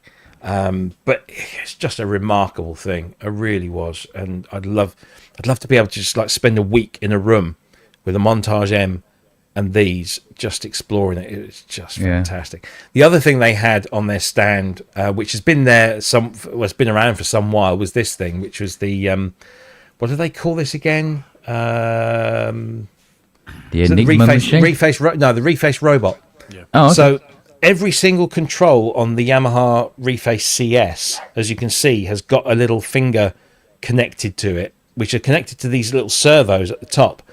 And then what you don't see in this picture, but I'm trying to see if it's on... no, I don't think... So there's a controller that sits underneath this, which is controlling every single one of these, and you can control the speed and some other settings. I messed around with this, I got it to do some things, but it was just fascinating watching these little robot fingers do their stuff. It was clever. They also had the D-Tronics stuff there as well. So they had the D-Tronics, the TX81Z. There's they had the TX81Z controller, and also the Reface DX controller, which kind of bolts on the back, which is very nice. So Yamaha didn't have anything specifically new. They did announce ESP 3.0, the Montage plugin. And I think there's a 2.1 update for the keyboard. Is it 2.1 or something along those lines? but nothing massively new. But these were a massive crowd draw. When I went up to do my walk around video, could barely get close to this because word had got out, and it was very, very impressive. Great video, of course, as always, on Sonic State, demonstrating those units. So please go and check that out. I got some small bits of video footage, which I'll probably weave into the Superbooth walkabout, which we're hoping to get edited at some point soon. But Yamaha had a great stand, didn't they? Like they did. Yeah, it's brilliant. Yeah. Very well represented. It looks like the kind of modular that I wanted when I was a Ute, but without all the pluggies, and then it just connects straight to this. Honestly, if this was Audity. Yes, it did. That's exactly what it reminds me of. The FM one looked a bit like it looked like the Maximus a little bit, didn't like it? the Maximus. Yeah, if they were to release this and it came in at 2-3 grand, I'd be really, really, really, really searching down the back of the sofa. I'd probably just get it and worry about how I'll pay for it later. And I'd just get the FM. I'd just get the sorry, not the FM. I'd just get the ANX one initially because I just think it's. I took this picture with the wide angle lens, so it kind of looks a bit smaller than actually. It was pretty very big. Yeah, pretty considerable. So there you go. That was from Yamaha, and thanks to Lasser at Gear News for writing that one up.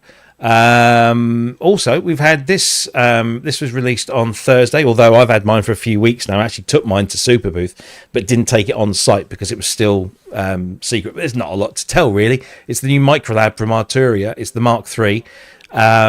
And the best thing about this, there's two really good things about this. Number one, it's now got the key bed mechanism from the Mini Lab, which is much better than the previous Microlab keyboard. And also, it's cheaper. It's €59 for a 25 key backpackable controller, USB powered. It's even got a sustain pedal socket on the back of it. I can't imagine most sustain pedals are bigger than this.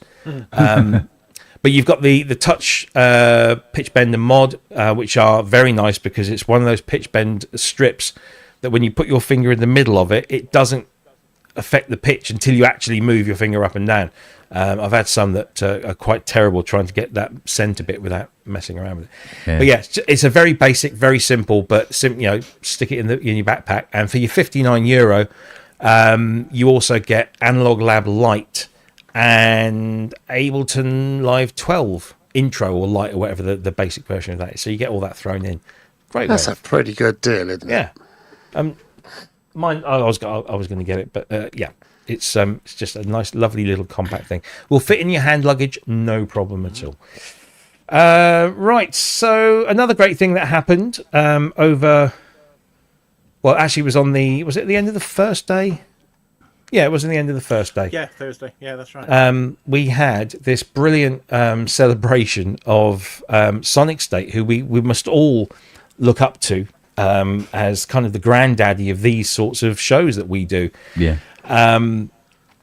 And so I was approached a few weeks ago by Chris Midiera, who works for Sonic State some of the time, and he said, "Can you do a quick video just saying, some nice things, if you want to, some nice things about Sonic State?" And I said, "How long have I got?" He said, 30 seconds. I'm like, I'm not going to get it all in 30 seconds. So I think I went over, but I think everybody else did as well. So I didn't feel too bad after it. But they managed to surprise Nick. So if you've ever been to a show where Nick is, he's got a rig around his neck. He's in the zone. He's focused. He's got a schedule. He's got to get to all these people. He films the stuff. Within 10 minutes of him finishing the film, it's up on their channel because they've got this brilliant system where they can upload stuff. AI does the channel descriptions. There's a couple of guys doing editing. There's Chris from Boo who does the thumbnails. And again, it's just straight up. We simply cannot compete with that. So that's why we only did 3 product videos where he's done in the region of 90, I think, which is just mental. So we all know and love Nick. He does a fantastic job for our community. He is ground zero. He is, as I think I said in my piece, he's the flame that we all flock around. He's the OG, I think, as the kids say these days. So they managed to surprise him and managed to keep it from him until he got into the auditorium. I think they managed to persuade him that Andreas Schneider was going to give a very important announcement. So he said, "Oh, well, I better be there." It didn't take him long to figure out what we were all there for. And Pete and I sat with Dave Spears in the front row because Spears was like, "I'm not missing this. He's going to really squirm." So he's got his video camera out, he's recording this. And so they showed these video clips. Andreas did a little interview with Nick, and then Alex, aka Marlar Melodies, did a little interview. In between that, Andreas wheeled out a cart that contained one Gaz Williams with a bass guitar and one non-Eric with an electric guitar, and then with the assistance of Andreas and one of his guys, proceeded to sing Stevie Wonder's Happy Birthday to Nick, with Gaz's enthusiasm that is unmistakable. It was great. It was brilliant. Yeah, it was just such a good thing. And I know that Pete, you filmed some of that, and it's somewhere. Gaz's performance, yeah. You posted it on the Facebook group, didn't you? I put it on the face group, yeah. Yeah. So there are probably lots of others. I think the guys from Dots did a video as well, so you'll find it online.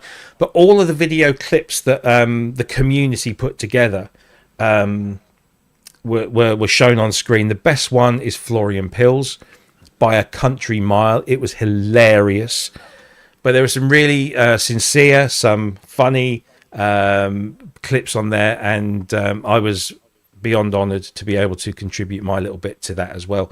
The one that I think brought a lump to most people's throat, and I think his presence at the entire event brought a lump to most people's throats, was seeing this guy walking around a synthesizer show with a big old grin on his face, Mr. Dave Spears. I'm getting a bit emotional now just thinking about him being there, because it really was a moment. Lots of people were like, "Oh my God, it's Dave Spears."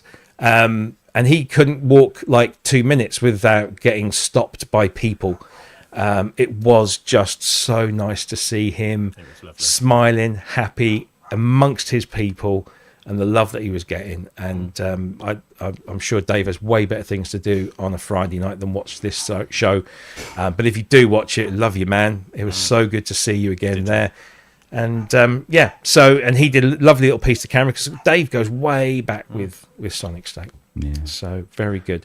Yeah, can I just point out my favourite synth programmer in the world is in the chat, Mr. Howie Scar. Mr. Scar. No, Mr. Scar. We tried to find you several times. Every time I came to the Yuhi booth, you weren't there. Now, either you were a very busy man, or you're avoiding me. Yeah. Which is it to be, Mr. Scar? Because I was really disappointed that I didn't see you and just at least say hi. But anyway, good to see you in the chat anyway. And well, we need to get you on the show, mate. We do. We need to speak to you. Yeah, come on the show, Howie. We love you and we love what you do. So yeah. But no, it was disappointing not to see you this year. He said I was round the back eating burgers. Where else would you be, Howie? Where Don't else? blame you. Don't blame you. Anyway, good burgers. Much love to you, and I missed you, and it was one of my disappointing moments of Super. But let's talk about, as you said, let's talk about the event itself, because only got about 15 minutes left. We've got a couple more things I want to cover. Yeah. But best Super Booth ever? I mean, this is your second, Peter. Yeah. And it was better great than for last me year, because everybody knew who I was this time, and it was a case. Yeah. So that works better anyway. But man, it was just brilliant. And again, it's the people, it's meeting everyone, and the burgers weren't bad either. Exactly. Yeah.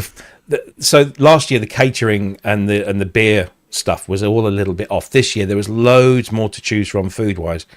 A few other places doing drinks, as well as the on site. You know, the kind of the Fez people. Yeah. But the burgers were amazing. I can't believe again this year. The queues at all the other stalls are really, really long. But if you just walk another 2 minutes towards the bungalow Dorf, you've got the beach house, which serves burgers. Everybody. I know, yeah. They'll all forget by next year anyway. It serves incredible burgers with fries and beer for not a lot of money. I think it was €12 or something ridiculous. Yeah, I mean, it wasn't. No, it was less than €20 for two burgers and fries and drinks, or something. It was just ridiculous. Really, really cool. And you're not too far from some of the music stages, so you've always got a bit of a soundtrack going.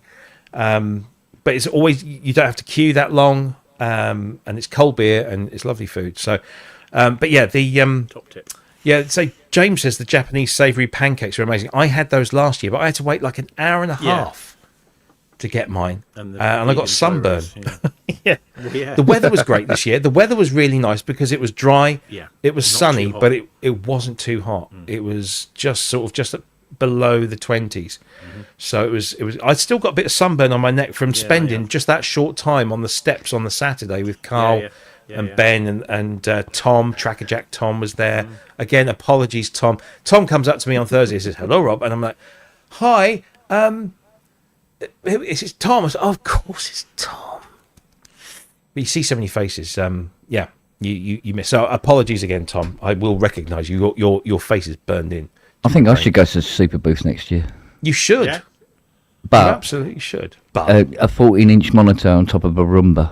yeah, Well, we'll we're sort gonna do something that. out. Go around. You'll have to help me up Yeah. the stairs, but just let Of course, me go. And I can clean the carpets while I'm at it. I'll tell you what was really nice about this year was always great to see the Bukes team. So we had Kim, we had Mike, and we had Diana. Yeah. And they used to be up on the first kind of the first floor.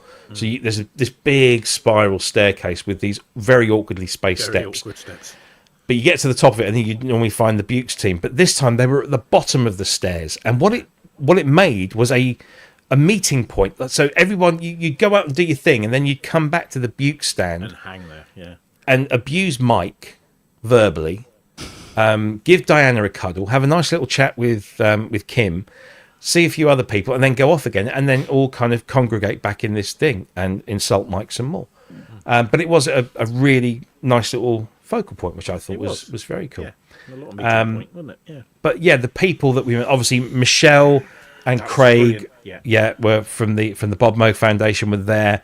Obviously we saw Dave Spears, we saw loads of people that we see. James Glue was with us. We had obviously Tracker Jack, we had Carl Bedford, we had Ben Breslin. I'm going to miss a whole bunch of people off here, but it is the people for me. You know, I mean, Mike Metley always says that he collects people first rather than instruments, and he's got a point. And when you go to these things, it's about hanging with your friends. You've all got a common interest, and you all talk about the same sort of things. Yeah. But it's the people, and all those people. If you're watching tonight and you came up to me and just said in passing, "Hey, you love the show," that happened a lot.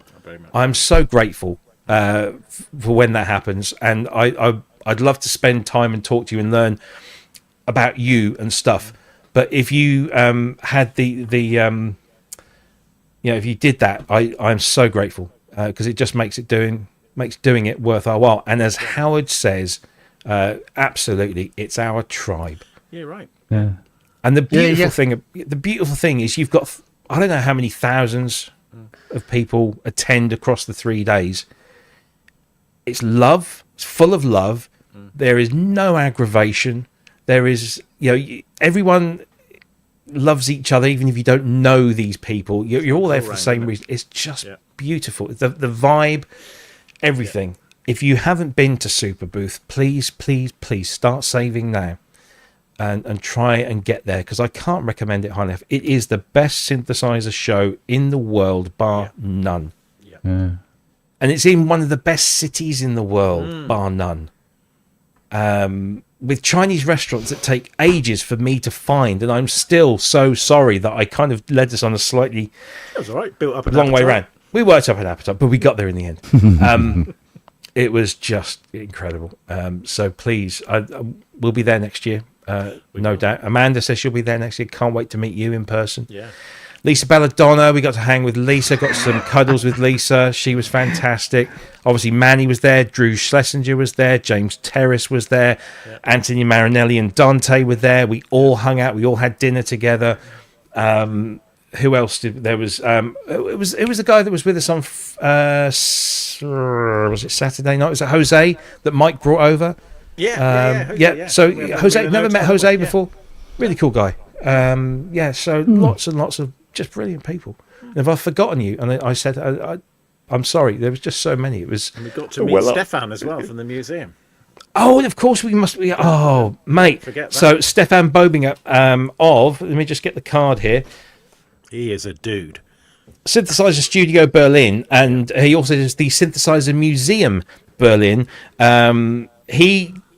So Pete and I bought tickets to go to visit the museum on the Sunday because we had some time to kill, and it's brilliant. It's in the old Schneidersladen store in Kottbusser in Berlin, which, as pointed out to us, is like where all the crazies go.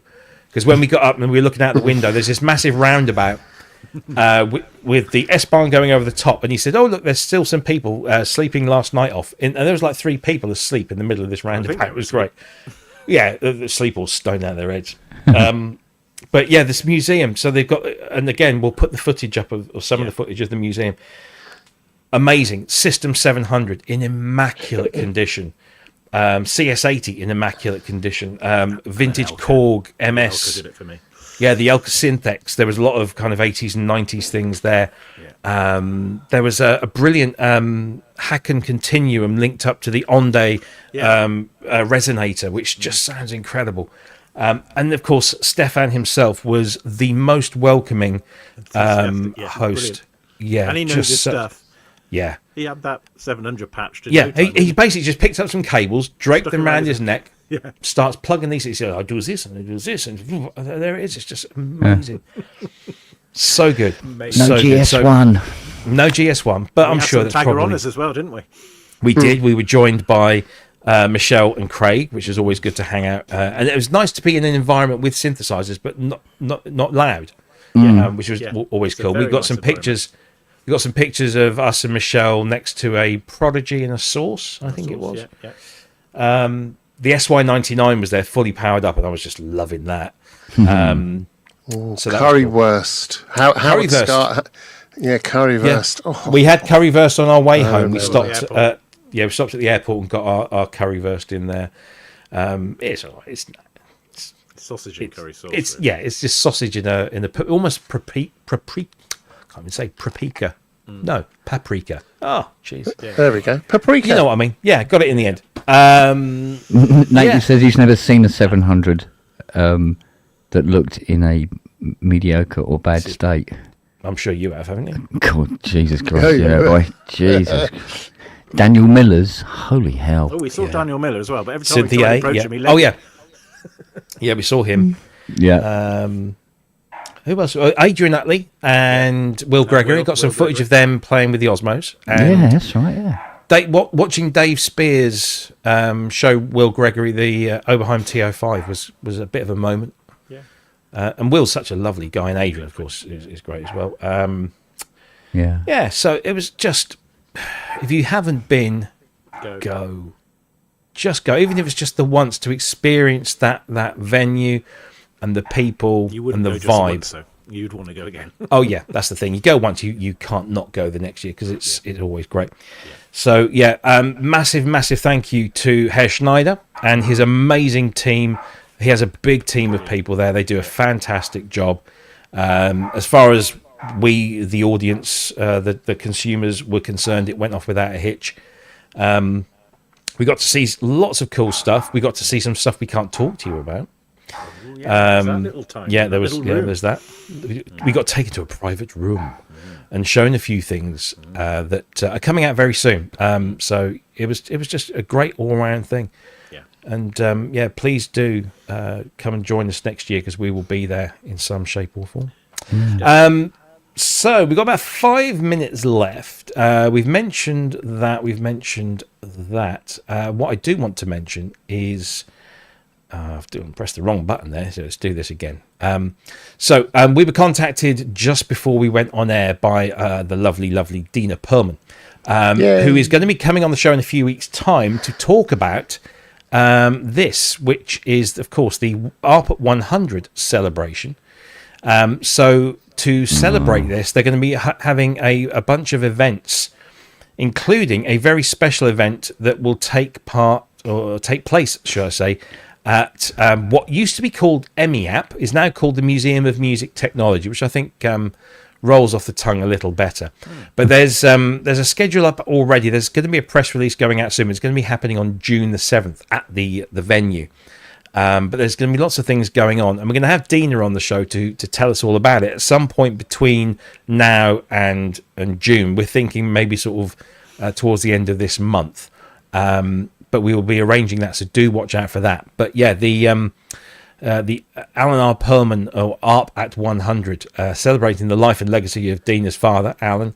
There's also going to be things like there's going to be a sale on of Cherry Audio products, so you'll be able to get Pro Soloist, Quadra, the CA 2600, the Vintage Voice Bundle for Voltage Modular, the VM 2500 for Voltage Modular, and one of James Dyson's sound packs for the Pro Soloist. All of those will be around 40 or 50% discounted in celebration of that. So you can go and do that. And there's even more to come, as Dina says in the chat. And we look forward to that. So we'll have Dina on the show very soon to tell us all about what's going on to celebrate her father's 100th birthday. Yeah, brilliant. Let's do some shit over here as well, Dina. Yeah, absolutely. Let's do some stuff. Dina has promised that she will be at Superbooth next year. And can you imagine we get Dina and Michelle together? Yeah. The sisters. Do you know, it is such an honour for us to be able to sort of know these people. And honestly, Michelle was getting all sorts of, Michelle, you're the daughter of me. Yeah, so they're superstars, absolute superstars, and just absolutely so. Yeah. Justly so for what they've done. Yeah, absolutely. Indeed. Yeah, definitely. Look, I'm going to apologise to everyone that I've forgotten about or missed or didn't say. Maybe I said I'd say hi and didn't say hi. I'm saying hi now. Listen, to everybody that came up to myself and Peter during the week, we were there, really, and said they love the show. They watch the show. We think nobody came up to us and said we do a bad thing, so that was always good. So it was great, and thank you to all those people, and thank you everyone for watching. And it's great to actually meet so many of you in person and hear your stories. So I'm glad that you find us interesting enough to watch on a regular basis. So there we go. I think we've come to the almost the end of the show. Peter, we're going to very briefly mention this. We don't want to go too in deep, but tell the folks. Yeah, so just sort of very quickly tell the folks what we're planning. We're going to put our own show on. We go to everybody else's shows, so we thought, let's do our own. So the southwest of England doesn't have a synth show at all, so we're going to do one in Dawlish, nice seaside town with a train station, and it's got everything we need.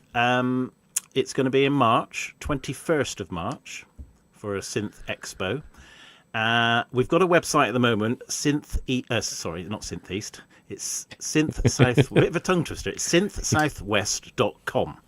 Now, if you scroll down to the bottom of that and you want to have a table, just fill the form in, and then we can then count how many people want tables and everything else.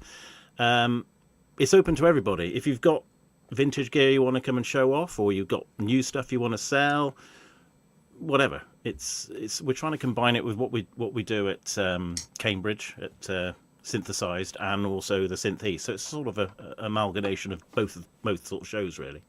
So that's where we are at the moment. There's a few things in the pipeline to go with that, but yeah. Put me down for some of that, Peter. Definitely. I'll come along. I'll do. I don't know what yet, but I'll do something there. I'll bring. No problem. That's the beauty of Dawlish. You've got a train station 5 minutes from the venue. You've got hotels. It's out of season, so the hotels will be pretty empty.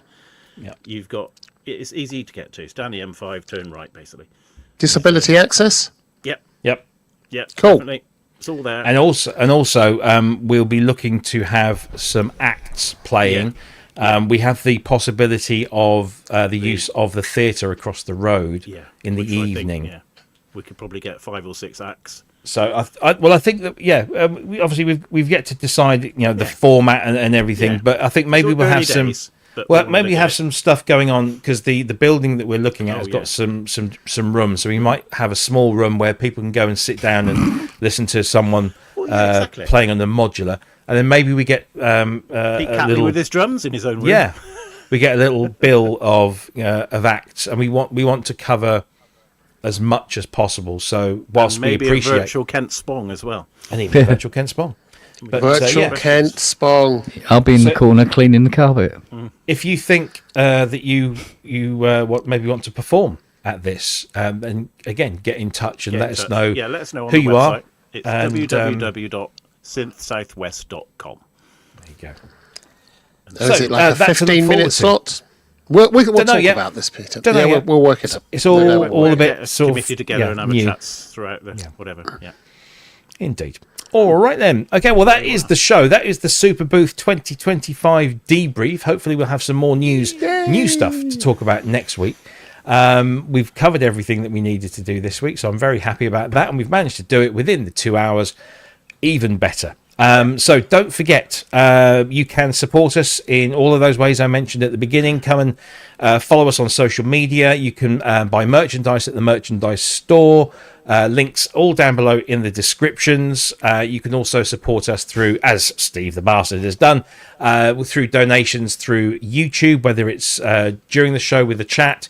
You can use the thanks button there as well. We fully appreciate your support in that. But of course, really, we just love you to come along and enjoy the show. And it's great to see you all, whether it's in chat or in person at these shows. Kent, Andrew, Peter, thank you so much for joining us again. We didn't do the poll, Matt, I'm afraid, with the Messenger, but I think maybe we'll do that another time. I think most people will. Did we pick up Jim Glue? Jim Glue did a donation of 10 quid. We did, as well. Yeah. We did. We covered that. Okay. Yeah. Nick House has just gifted a ProSynth Network membership. Oh, I forgot to mention, Yes, you can be a YouTube member as well. Same price as the Patreon. You get all the same benefits. But it's entirely up to you which one you want to do. Some people even do both, which is just crazy, but we love it. So thank you very much indeed. And we will see you all same time, same place next week, where we'll hopefully have more synth news, although I think it's going to be quiet again for a little while because everyone's recovering. Thanks for watching. Have a fantastic weekend. It's a long weekend the next weekend, so that was something to look forward to. I'm off to watch the last 3 episodes of Andor. My name's Rob Puricelli, and you are not. And I'm going to see Stephen Wilson on Monday. So Yes. Oh yeah. We've got Adam Holtzman coming on the show. oh yeah. Used to play with Miles Davis, now plays with Stephen Wilson. Brilliant keyboard player. So we're going to get. We met him. I went backstage at the Stephen Wilson show on Monday, and he's coming on the show. And I made a fool of myself in front of Craig Blundell. But there you go. That's another story for another time. We will see you all same time, same place next week. Thanks for watching, everyone. Have a great weekend. Bye. Bye-bye. Bye.